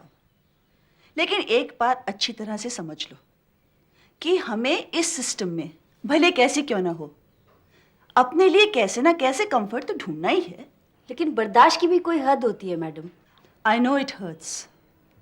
देखो तुम्हारी सैलरीज के बिना तुम्हारे घर का गुजारा नहीं चलता। ये बात ये लोग अच्छी तरह से जानते हैं। The best is to avoid them. एक काम करो, तुम अपने ट्रांसफर की एप्लीकेशन भेज दो। मैं किसी अच्छे जगह तुम्हारा ट्रांसफर का इंतजाम कर देती हूँ और जरूरत पड़ी तो मिनिस्टर साहब से भी बात कर लूंगी। हालांकि मैं उन्हें मिली नहीं हूं, पर मैंने सुना है कि वो बहुत सेंसिटिव और अच्छे इंसान हैं। कृष्णा, अभी अभी इंफॉर्मेशन मिली है कि रेडेगार इलाके में इमोरल ट्रैफिक सप्रेशन एक्ट के तहत कुछ लोगों को गिरफ्तार किया जा रहा है। प्रेस के लोग भी वहां मौजूद हैं। I want you to go and supervise the whole thing. जी सर। अच्छा सर, देखो मुझे निकलना है। Now go back to your work. Don't worry, सब ठीक हो जाएगा। चल। अरे क्या खराब करके रखे हैं? इधर तो खूब मजे आ रहे होंगे हैं? सोचा होगा इस जैसी हसीन दुनिया तो दूसरी कोई होगी नहीं। साला कैसे मुंह छुपा रहा है? मुखल हटा यहाँ से। डर लग रहा है कहीं पता। आज जरा सुन में आ जा। रात को तो साला रामी सब मजा करने आता है यहाँ पे और सुबह आने को इन आंखों का काजल कालिक नजर आता है। नौसम पड़ा हुआ। तू भगाएगी मुझे? हैं? अरे काबड़िया, थाने चल, वहाँ बताऊंगा तेरे को कैसे शराफत उतरे तो दिखता है। चल चल चल, तेरे को तो मैं चल उधर क्या दिखाएगा? अरे चल तू चल, आजा, चल चल चल चल, अरे चल चल तू। अरे मैडम आप तो यहाँ? मैडम बहुत गंद फैला रखा है इन लोगों ने। अरे कानून नाम की तो कोई चीज ही नहीं है शहर के अंदर। खुलेआम धंधा कर रही है, धंधा ये। हमने भी नकली ग्राहक भेजकर सौदा तय किया और रंगे हाथों पकड़ लिया इनको। अभी आप कुछ करो माँ। देखो हमको थाने को नहीं ले जाने को है। हमारा देखो हमारा छोटा छोटा बच्ची है, ये ना है थाने ले जाएगा तो नोच खाएगा। हमारे अंगले का पड़ेगा माँ। ठीक है, थाने नहीं जाएंगे, पर तुम इस जिंदगी बसर क्यों करती हो? हाँ? सिलाई बुनाई सीखो, इज्जत की जिंदगी जियो। हाँ, इज्जत से कौन नहीं जीतना चाहता अम्मा? हम अपनी मर्जी से नहीं आया। अम्मा देखो देखो आपको दिखाता हम, देखो हम आपको दिखाता। केरला में जन्मी 42 वर्षीय एन कृष्णबाई पौंडीचेरी के समाज कल्याण विभाग में उपनिदेशक थी। उनकी गिनती एक बहुत ही ईमानदार और मेहनती अफसरों में होती थी। रेड में गिरफ्तार इन औरतों को कृष्णा ने पास ही के जानकी देवी नारी निकेतन भिजवा दिया। उन्हें यकीन था कि वहां पर ये औरतें एक बेहतर जिंदगी की शुरुआत कर पाएंगी। मेरा कार्ड ठीक है, कुछ भी जरूरत पड़े मुझे फोन कर। सरे माँ ठीक है।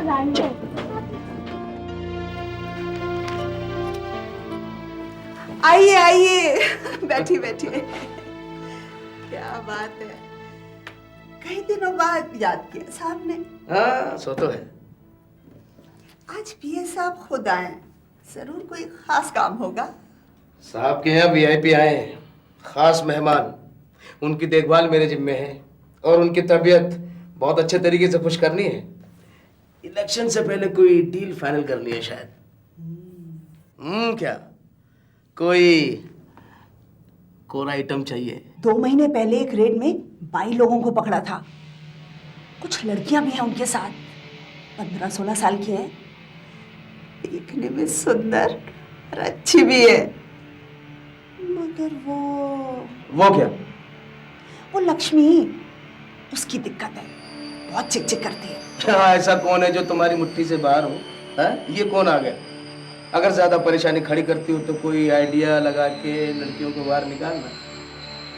हफ्ते के बाद आ रहे हैं वो लोग यहाँ, इतना समझ लो। अगर मंत्री साहब खुश हो गए तो तुम्हारे तो वारे नारे हो जाएंगे। देख लो।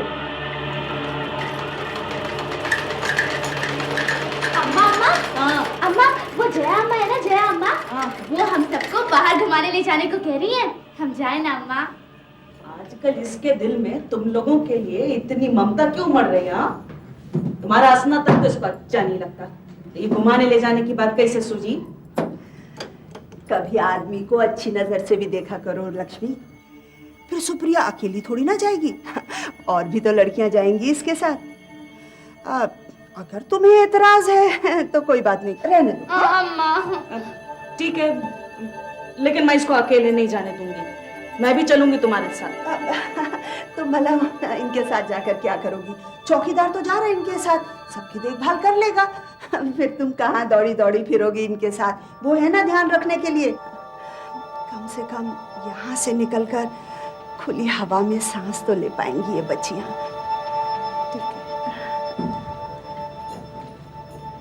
सुन सुप्रिया, शाम होने से पहले लौट आने को है। हाँ वो ठीक है, चल। कोई मजा आएगा नहीं। चलो बना, हमारा जिंदगी तो जैसे तैसे कट गया, कम से कम हमारा बच्चे लोगों की जिंदगी में तो कुछ खुशी आ जाए।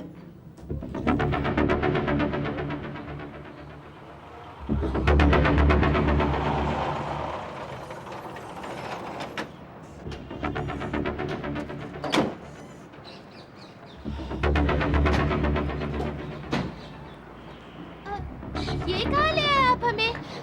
ये जगह क्या है? अब घर चलो ना, अम्मा बहुत गुस्सा होगी। वैसे भी शाम होने वाली है। हाँ, घर भी वापस चलते हैं, जरूर चलते हैं। पहले कुछ खा पी तो ले। भाई सारा दिन घूम घूम कर मेरी तो भूख खुल गई आज। अरे यार, ये खाने पीने की जगह है। और तुम्हें क्या लगा? नहीं, वो चलो।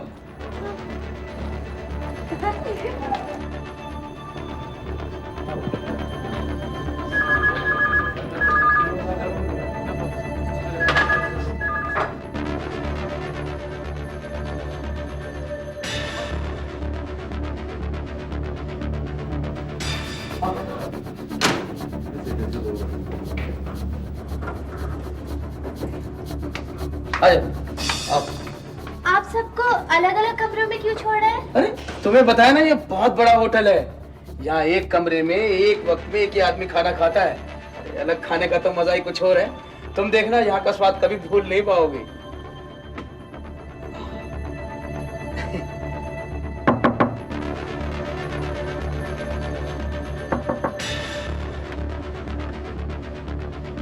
Good evening sir. मैं प्रसाद, माननीय मंत्री के भास्कर जी का पीए। चलो चलो आओ, चलो चलो मैं आता हूँ, चलो।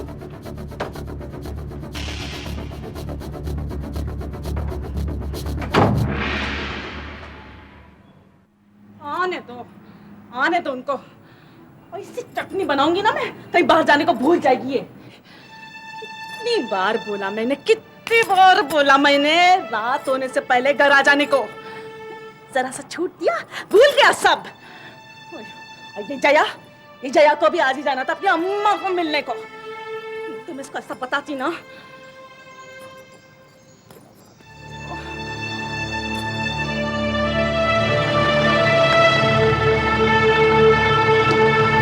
इनको तो मैं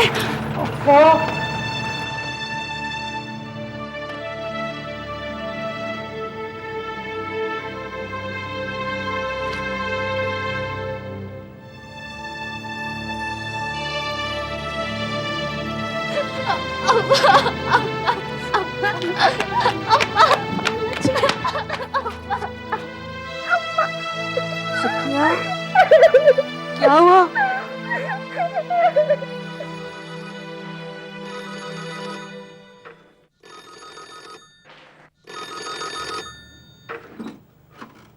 हेलो अम्मा, इधर हमारा जिंदगी बर्बाद हो गया, तुम उधर आराम से सो रहा है। हा? कौन है? कौन बोल रहा है?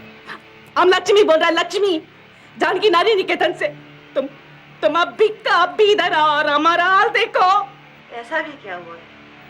देखो रात बहुत हो गई है, मैं कल सुबह दफ्तर से जल्दी पहुंचकर सुबह न जाने क्या हो जाएगा तब तक।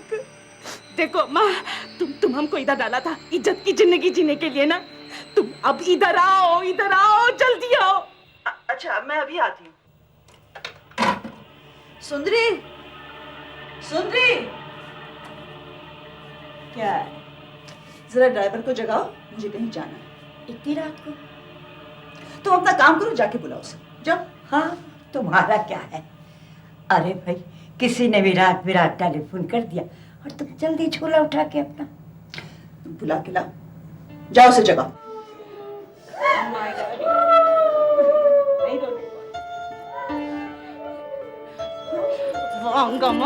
वाह, देखो देखो देखो, उस दिन बहुत लंबा चौड़ा भाषण दिया था ना हमको। हाँ, बहुत लंबा चौड़ा भाषण दिया था, ये सिलाई सीखो, बुनाई सीखो, ये करो वो करो। हाँ, अब इज्जत की जिंदगी जियो। देखो देखो देखो, ये कैसा इज्जत का जिंदगी दिया है हमको।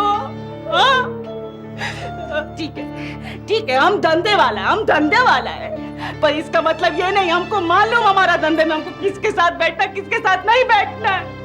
पर यहाँ तो क्या हुआ? कुछ ठीक से बोलोगी या नहीं? हमारा बच्ची प्रिया को नाच सिखाया उन लोगों ने, और दूसरा बच्चियों को भी जो घूमने गया था। क्या मतलब? तुमने पूछा किसने ये सब? वार्डन कहाँ है वो वार्डन?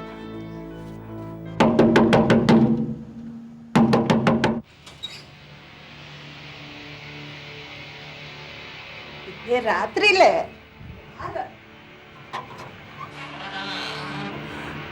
मैडम आ, ये बात तुम मुझे पहले नहीं बता सकती थी कि इन्हें कृष्णा ने भर्ती करवाया है और सब इनकी देखरेख में है। वेरी गुड, सारा ब्लेम आप मुझ पर डाल रहे? खैर, आप जो मर्जी कीजिए, मगर मुझे तो इस झंझट से बचा लीजिए। लगता है आपको मिनिस्टर साहब से बात करनी पड़ेगी। अब जो कुछ भी हमने किया वो उन्हीं के कहने पर ही तो। ज्यादा बात नहीं, अपने तक यहाँ और बात आराम से करो। हम कहीं भागे जा रहे हैं क्या? और वैसे भी उस रात तुमने निकेतन से गायब होकर हमारी परेशानी वैसे बढ़ा दी। कृष्णा भाई को तुमने क्या कहा? मैंने कहा नया था चौकीदार, हमें तो भरोसा था उस पर। जया ने हमारे भरोसे को ठेस पहुंचाई है सर। मैं चाहती हूं कि उसके खिलाफ डिपार्टमेंटल इंक्वायरी हो। हद कर दी उसने। सर आपको देखना चाहिए था उन बच्चों का क्या हाल हुआ है सर। कृष्णा जी, आप जरा ठंडे दिमाग से काम लीजिए। मुझे लगता है आप जज्बाती हो रही हैं। आप इन औरतों पर इतना यकीन कैसे कर सकती हैं? हो सकता है इन्होंने लड़कियों को खुद ही भेजा हो कुछ कमाई करने, और अब साथ में ये नाटक भी खेल रही हैं। सर आप ऐसा सोच भी कैसे सकते हैं? Anyway, the area is under my supervision. I am ordering an inquiry against Jaya. सच क्या है जल्द ही सबके सामने आ जाएगा। कृष्णाबाई ने जया के खिलाफ जांच के आदेश निकलवा दिए। जया इस खबर से घबरा गई और मदद के लिए फिर से प्रसाद के पास पहुंची। प्रसाद को जब लगा कि मामला उसके हाथ से निकल गया है, तो उसने के भास्करन को मामले से अवगत कराने का फैसला किया। के भास्करन राज्य के समाज कल्याण मंत्री थे और कृष्णा का महकमा उन्हीं के मंत्रालय के अधीन आता था। सर, जया के खिलाफ डिपार्टमेंटल इंक्वायरी के ऑर्डर तो हो ही चुके हैं। अब अगर जया जरा सी भी कमजोर पड़ गई तो हमारे लिए भी मुसीबत खड़ी हो जाएगी। प्रसाद, कभी कभी मुझे लगता है कि मैंने तुम्हें अपना पीए बना क्यों रखा। तुम ये छोटी मोटी मुसीबतें भी नहीं संभाल सकते। सर, मामला अगर कृष्णाबाई का नहीं होता तो मैं आपको जरा सा भी तंग नहीं करता। बहुत सख्त ऑफिसर है और प्रेस में भी अच्छी खासी इमेज है उसकी। इधर इलेक्शन मोबाइल खड़ा है। इस टाइम अगर हमसे जरा सी भी चूक हो गई तो हमारे लिए बहुत नुकसानदेह होगा। तुम जरा उसकी फाइल तो मेरे पास भेजो, मैं भी तो देखूं ये कृष्णाबाई है क्या। जी। और सुनो, उसके साथ हमारी एक मीटिंग फिक्स करवाओ। ओके सर, कब बुलवा लूं? उसे क्यों तकलीफ देते हो, अब खुद ही मिल ले। I want this done today. Madam अभी तो 5 बज गए हैं। कल मैं ये फाइल। महेश, हमारा सोशल वेलफेयर डिपार्टमेंट है। हमारा काम है लोगों को परेशानी से जल्द छुटकारा दिलवाना। तुमने थोड़ा एक्स्ट्रा काम कर लिया तो किसी का भला ही होगा। Yes madam. नमस्कार कृष्णा जी, नमस्कार। आइए आइए। सब ठीक है ना यहाँ? है ठीक है सर। आपको कुछ काम होता तो मुझे बोल दिया होता, मैं आ जाती सर। नहीं, मैं इधर से गुजर रहा था, सोचा अपने डिपार्टमेंट का मुआयना करता चलूं, पर यहाँ तो सब कुछ ठीक ठाक है। Good good good good good. आप खड़ी क्यों हैं? बैठ जाइए। बैठिए बैठिए। बड़ी तारीफ सुनी है आपकी, अच्छा लगता है। सुना है आप बहुत कमिटेड है अपने काम को लेकर। Good good good. दरअसल हमारे डिपार्टमेंट को आप जैसे ऑफिसर की ही जरूरत थी। Good, very good. Krishna ji, कभी भी किसी काम के लिए कोई जरूरत हो मुझे बताइएगा। Thank you very much sir. Sir, मैं एक केस के सिलसिले में आप ही के पास आने की सोच रही थी सर। कुछ महीने पहले पुलिस ने रेड्डे अगार में रेड किया था। वहां से इमोरल ट्रैफिक सप्रेशन एक्ट के तहत कुछ औरतों को गिरफ्तार किया गया था सर। मैंने उनको जानकी देवी नारी निकेतन में भेज दिया। इफ यू रिमेम्बर, आप ही ने उन्हें सीधे किसी स्टेट रन शेल्टर में भेजने को कहा था sir. Yes yes, I remember. लेकिन कृष्णा जी, पुलिस वगैरह को हमारे डिपार्टमेंट से इट्स नॉट गुड। बिल्कुल सर। सर, उनके साथ कुछ उनकी मासूम लड़कियां भी थीं जिनका आगे जाके बुरा इस्तेमाल किया sir. Very bad, very bad. मुझे लगता है कि वहाँ के वार्डन से मिलकर कुछ बड़े लोग लड़कियां मंगवाते हैं अपने शौक के लिए। मेरे पास उनकी रिटन कंप्लेंट है सर। मैंने तो इंक्वायरी ऑर्डर कर दी है, लेकिन वेलफेयर मिनिस्ट्री कुछ मदद करे तो। क्यों नहीं। Yes yes, why not. आप ऐसा कीजिए, वो फाइल मेरे पास भेजिए, मैं देखूंगा क्या कर सकता हूँ। ठीक? Good good good, very good. नमस्ते। नमस्ते अम्मा। नमस्ते। कैसी हमारी सुप्रिया बेटी? हाँ, देखो मैं तुम्हारे क्या है, लो पहन दो बाल में। अरे वाह, अयो अयो, इतने दिनों के बाद जाकर के इसके चेहरे पे खुशी आई है। हमारा केस बहुत मजबूत हो रहा है लक्ष्मी, अब देखना सब सामने आ जाएगा। मैं जिस दफ्तर में काम करती हूँ ना, वो सरकारी महकमा है और हमारे मंत्री के भास्करन जी, मैंने उनसे भी बात की है इसके बारे में और वो हमारी मदद करने को तैयार भी है। देखना जया की नौकरी गई समझो और उसके ऊपर जो केस चलेगा सो अलग। इसमें जितने लोग शामिल हैं सब एक एक करके सामने आएंगे। गुड इवनिंग सर, मैं प्रसाद, माननीय मंत्री के भास्कर जी का पीए। क्या क्या कहा आपने? भास्करन? हाँ, के भास्करन, वो हमारे समाज कल्याण मंत्री हैं, उन्हीं तो इस केस में। भास्करन जी का पीए प्रसाद ही तो हमें उस दिन उस होटल में लेके गया था।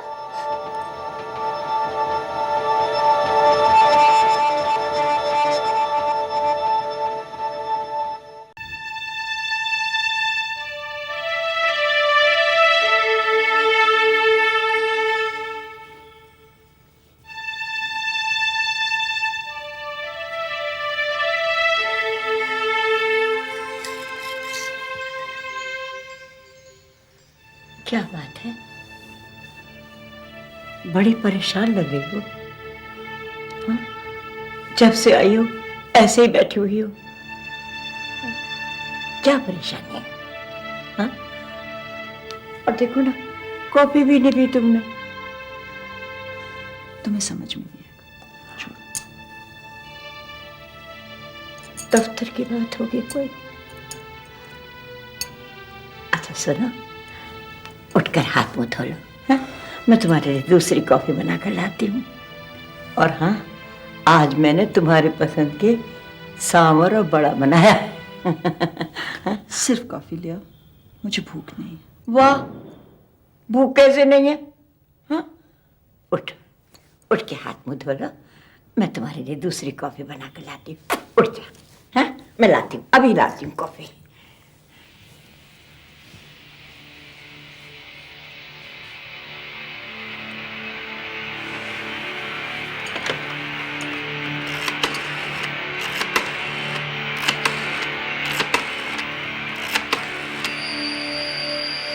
हेलो सर, मैं कृष्णा बोल रही हूँ सर। हाँ कृष्णा, बोलो। मैं आज नारी निकेतन गई थी, इंक्वायरी के लिए उन औरतों से बात करनी थी। Sir, you won't believe it. What?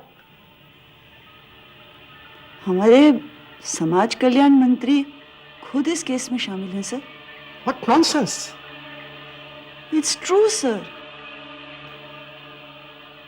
ये तो प्रॉब्लम है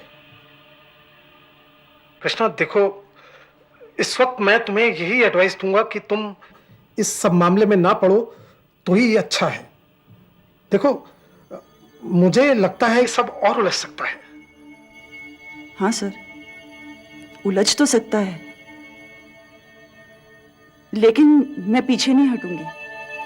मैं उन औरतों का साथ जरूर दूंगी, फिर सामने कोई मंत्री हो या प्रधानमंत्री। सर, मैंने आपको पहले ही कहा था कि वो चुप बैठने वालों में से नहीं है।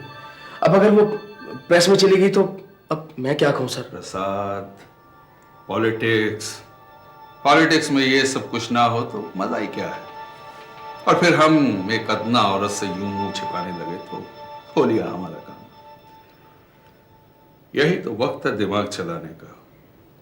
अच्छा, ये परेशानी छोड़ो और पता लगाओ कि वो कोई सौदा वोदा तो नहीं करना चाहती।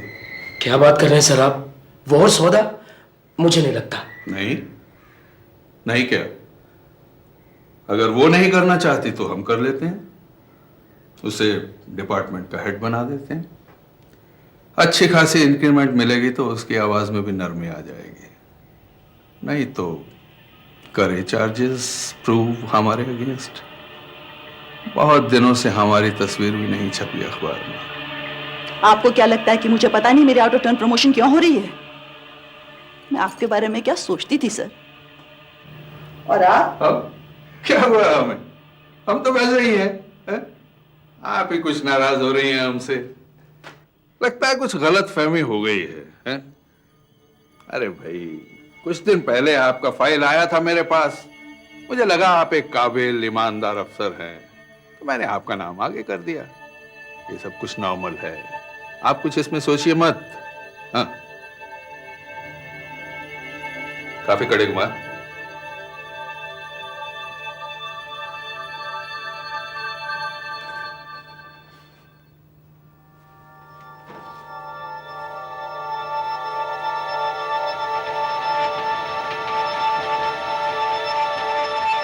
ये क्या बदतमीजी है? तुम्हारी हिम्मत कैसी हुई? How dare you!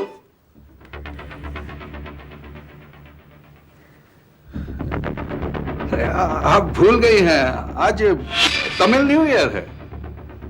मैं एक मलयाली हूँ और हमारे ट्रेडिशन में एक औरत सिर्फ अपने पति के हाथ से साड़ी ले सकती है। मेरे कंधे पे साड़ी रख के आपने मुझे बेइज्जत किया है mister Bhaskaran. Please leave.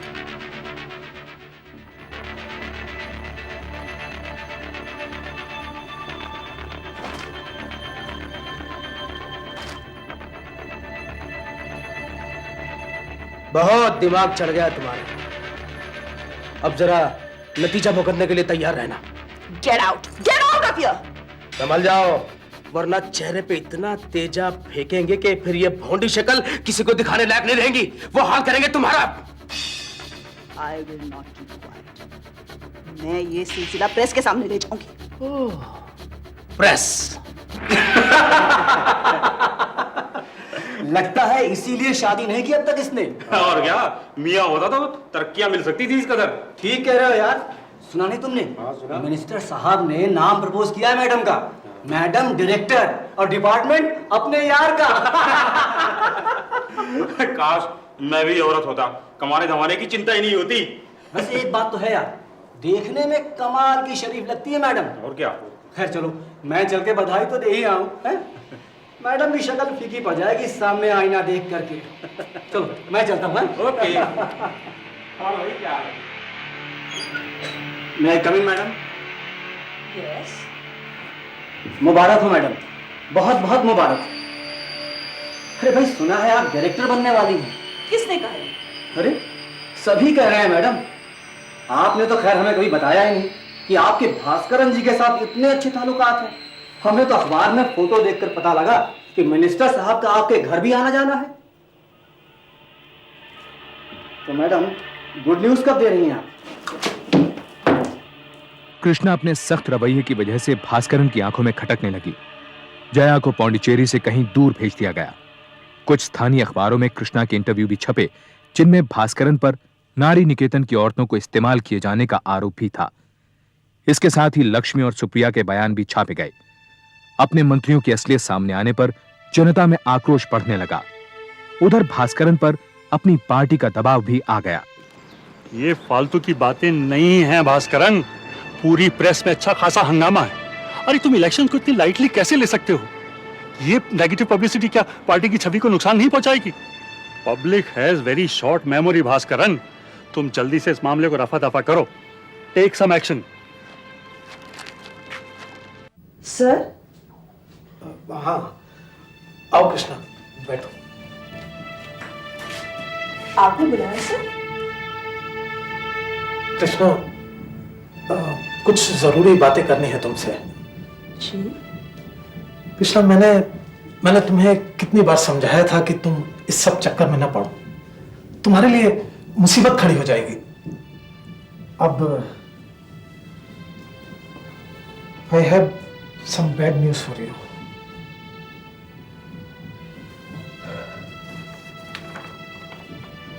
You have been transferred.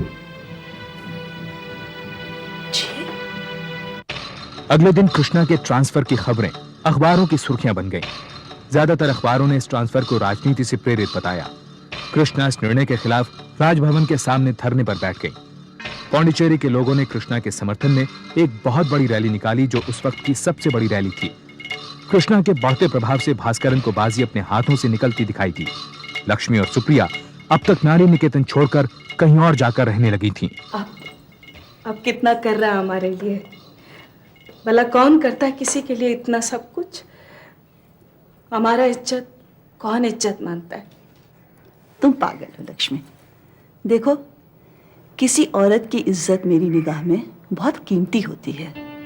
किसी भी मर्द का हक नहीं बनता कि वो किसी भी औरत के आबरू के साथ खिलवाड़ करे। तुमको समाज में इज्जत मिलनी ही चाहिए। आपकी यही बातों से तो हमारा लड़की आपका दीवानी है। बस कृष्णा अम्मा जैसा अफसर बनेगा, यही इच्छा है इसको। इसको पढ़ने लिखने की बहुत इच्छा। आप पढ़ाएंगे इसको? तुम्हारे कैसे यहाँ पे? तुमको ये बताने आया है कि हम हैं। अगर अब भी तुमने सुधरी और अपनी जात दिखानी ना बंद करी ना, तो हम बता देंगे कि हम क्या हैं। चल चल साइड में कर अपनी लीडरी, औरत की तरह रहना सीख और अपनी औकात पहचान, और बंद कर अपनी लीडरी। तू तेरे को बता देते हम, तो अगर तूने अब भी हरकतें करनी बंद नहीं करी ना, तो इस घर की ईंट से ईंट और दीवार से दीवार बजा देंगे हम लोग। चल बड़े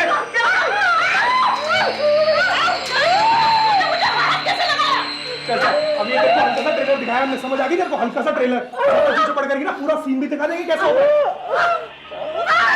ठीक है, इस चाकू से चलो रे। क्या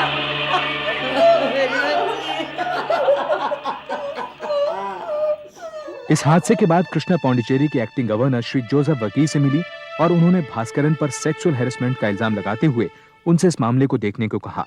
श्री वर्गीस ने मामले की नजाकत को समझते हुए इस पूरे हादसे की एक डिस्ट्रिक्ट जज द्वारा जांच के आदेश दिए। Yes Krishna, I will look into the matter. Pondicherry सरकार ने उनके इस आदेश को ये कहकर अस्वीकार कर दिया कि गवर्नर ने किसी खास डिस्ट्रिक्ट जज का नाम नहीं लिया। हालांकि तब पौंडीचेरी में सिर्फ एक ही डिस्ट्रिक्ट जज था। कृष्णा ने जांच करवाने के लिए मद्रास हाईकोर्ट में अपील दायर की, लेकिन हाईकोर्ट ने भी बगैर कोई स्पष्टीकरण दिए उनकी अपील को ठुकरा दिया। भास्करन अब तक पौंडीचेरी का होम मिनिस्टर बन चुका था। जी सर। हाँ नहीं, मैं कागज भेज दूंगी। जी जी। क्या होने वाला है इससे? तुम्हें इससे क्या मिलेगा? और फिर ये झगड़ा तुम किसके लिए कर रही हो? उन बाइयों के लिए जो तुम्हें महीनों से देखने तक नहीं आई। अब नहीं आई तो नहीं आई, मेरा काम उनके सहारे थोड़े ना चल रहा है। और मेरी लड़ाई किसी एक के खिलाफ या एक के लिए तो है नहीं। मेरी लड़ाई पूरे सिस्टम के साथ है और मैं हार नहीं मानने वाली। चाहे जान चली जाए, इज्जत चली जाए। सुंदरी, बात है पेसम्मा। देखो, अगर मैंने कुछ गलत कहा हो ना, तब तुम बोलो। अब देखो, तुम कितने महीनों से दफ्तर नहीं गई हो। अब घर का खर्चा कैसे चलता है ये तो मैं ही जानती हूँ ना। घर में पैसे की तंगी थी तो मुझे बोला क्यों नहीं? मैं कल ही बैंक चली जाती हूँ और लॉकर से जेवर निकाल के बेच दूंगी। दफ्तर में जाने वाली नहीं जब तक मेरा वो ट्रांसफर वापस नहीं लेते। ये मैंने सोच रखा है। हाँ, दुनिया के जितने उल्टे सीधे काम है ना, तुमने सब सोच रखे, सब सोच रखे, लेकिन नहीं करनी नहीं कर।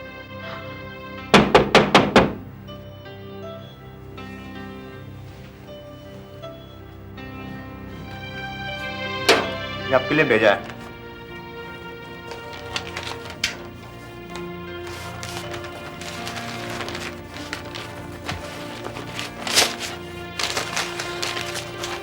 यार दिमाग।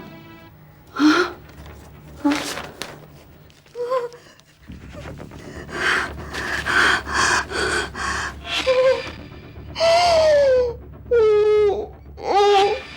बढ़ते हुए खतरे को देखकर सुंदरी ने कृष्णा को पौंडीचेरी छोड़कर जाने के लिए मना किया। 1978 में भास्करन राज्य का मुख्यमंत्री बन गया। उसने अपनी पोजीशन का फायदा उठाते हुए कृष्णा को सस्पेंड कर दिया। प्रेस ने इस मामले को खूब उछाला। कृष्णा ने सस्पेंशन के खिलाफ मद्रास हाईकोर्ट में अपील की।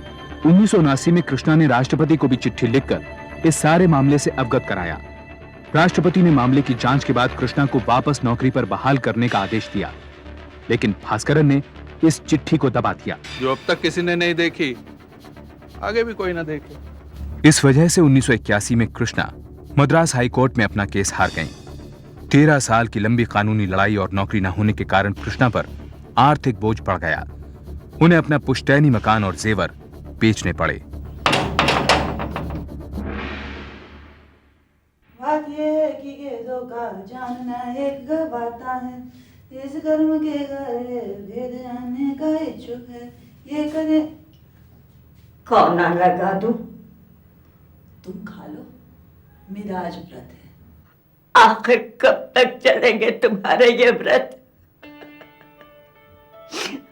रोज कोई ना कोई बहाना बना देती हो खाना ना खाने का।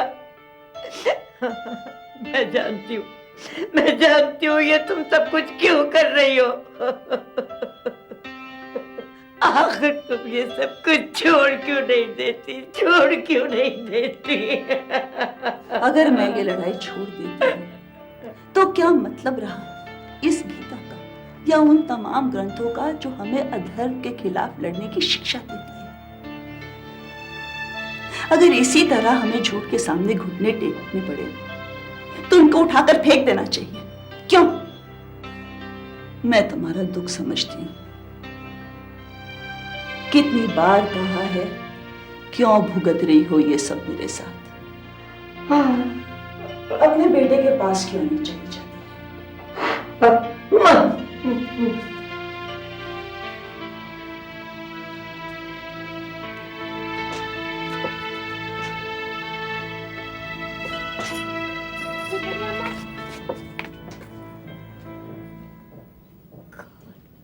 सुप्रिया, अयो, ये किधर जाकर डेरा लगाया तुम लोग? हाँ, हम कितना ढूंढा, किधर किधर नहीं ढूंढा। कृष्णा अम्मा किधर है? हम तुम्हारे आगे हाथ जोड़ता है, उसके सर पर और परेशानी मत डालो। वो बहुत परेशान है, हमको मालूम सुंदरी, हमको क्या नहीं मालूम। हम उसको परेशान करने थोड़ी ना आया है, बस एक बार मिलने को है। हम पहले भी बहुत कोशिश किया मिलने को, पर मिल नहीं पाया। बस एक बार मिलने को हमको आराम हो जाएगा, चैन आएगा। अरे सुंदरी, लक्ष्मी, तुम? अम्मा, क्या हाल हो गया तुम्हारा हमारी वजह से? ये क्या दुख झेल रही तुम? हमको पता होता तुम्हारा ये हाल होगा तो हम तुमको कभी नहीं कहते। ये क्या कर? ना ना ना, तुम्हारी वजह से तो मुझे कितना कुछ सीखने को नहीं मिला। मुझे भगवान का सहारा मिल रहा है और तुम रो रही हो। सुप्रिया, तू क्या छत को छुएगी? कितनी बड़ी हो गई है। अम्मा, अब इसका शादी भी हो गया। ये छोटा सा तुम्हारे लिए। क्या है? ये हम कुछ पैसा इकट्ठा किया तुम्हारे लिए। नहीं, इसमें तुम्हारा कुछ नहीं चलेगा। हाँ, तुम्हारा कुछ नहीं चलेगा। ये तुम्हारा बेटी इकट्ठा किया तुम्हारे लिए। देखो अम्मा, चोर डाकू तक पैसा दिया तुम्हारे नाम पे। तुमको नहीं मालूम, सारा लोग तुम्हारे साथ है। देखना देखना, तुम्हारा अच्छा दिन वापस आने वाले हैं। मुरुगन तुम्हारा हमेशा सुनेगा, जरूर सुनेगा। लोगों का प्यार देखकर कृष्णा का हौसला और मजबूत हो गया। साथ ही उन्हें इस बात का भी पता चला कि 1979 में राष्ट्रपति ने राज्य सरकार को चिट्ठी लिखकर उनको नौकरी पर बहाल करने का आदेश दिया था। उन्होंने इस आदेश की नकल हासिल करने के लिए स्टेट एडमिनिस्ट्रेशन के चक्कर लगाने शुरू कर दिए। प्रेस में मामला फिर से गर्मा जाने के डर से भास्करन ने कृष्णा को पागल करार कर दिया, लेकिन उन्हें पागलखाने के बजाय जेल भिजवा दिया। इस हादसे से कृष्णा का आत्मविश्वास हिल गया। मुझे तो लगने लगा है कि तुम सही थी और मैं गलत। मुझे क्या मिला ये सब करके? ये नहीं, तुम सही रास्ते पर हो। मेरे बेटे ने तुम्हारी जमानत का इंतजाम कर दिया है। तुम कल छूट जाओगी, फिर तुम्हें दिल्ली जाना है। सब इंतजाम वहीं पर होगा। हाँ, पैसे की तुम चिंता मत करना। मेरा मकान था ना, उसका क्या करना था, मैंने उसे बेच दिया। और हाँ, वहां जाकर ना एक अच्छा सा वकील कर लेना, फिर सब ठीक हो जाएगा। 1986 में कृष्णा ने सुप्रीम कोर्ट में भास्करन के खिलाफ सेक्सुअल हैरेसमेंट और गलत ढंग से उसे नौकरी से निकालने के खिलाफ अपील दायर की। उसके वकील बी प्रभाकरन ने कोर्ट के सामने इस केस के डिटेल्स रखे। योर ऑनर, केस के डिटेल्स अदालत के सामने है। अगर कृष्णाबाई को जबरदस्ती नौकरी से नहीं हटाया जाता तो वो आज बाकायदा अपनी पोस्ट से रिटायर होती। इसलिए मेरी अदालत से गुजारिश है कि उन्हें सारे बेनिफिट्स, बैक वेजेस, इंक्रीमेंट और सारे कॉन्सिक्वेंशियल बेनिफिट्स जिसमें promotion, pension, gratuity, provident fund शामिल है, मिलने चाहिए। साथ ही उनकी प्रतिष्ठा और सम्मान को पहुंचे नुकसान के लिए 50 लाख रुपए बतौर हर्जाना दिया जाए। सुप्रीम कोर्ट ने पौंडीचेरी गवर्नमेंट को आदेश दिया कि वो 14 साल पहले दिए गवर्नर की इंक्वायरी के ऑर्डर को डिस्ट्रिक्ट जज द्वारा 3 महीने में पूरा करें। डिस्ट्रिक्ट जज ने अपनी रिपोर्ट में कहा कि कृष्णाबाई के इल्जाम को सपोर्ट करने के लिए कोरैबोरेटिव एविडेंस नहीं मिले, लेकिन सुप्रीम कोर्ट ने इस रिपोर्ट को ठुकरा दिया। I express my deep regret and anguish over the entire episode. Krishnabai निश्चित रूप से पॉलिटिकल पावर के दुरुपयोग का शिकार हुई हैं। 1991 में दिए अपने जजमेंट में सुप्रीम कोर्ट ने कृष्णाबाई को रिटायरमेंट के सारे बेनिफिट्स का हकदार माना और साथ ही के भास्करन को कृष्णाबाई को नुकसान पहुंचाने के एवज में 3 लाख रुपए बतौर हर्जाना देने का आदेश दिया।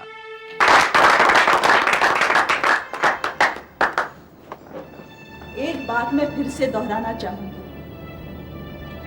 कि अन्याय सहने वाला अन्याय करने वाले से बड़ा अपराधी है और ये ईश्वर के प्रति भी घनघोर अपराध है। सच्चाई को जीतने के लिए जहां महाभारत में 18 दिन लगे, वहां कलयुग में 18 साल।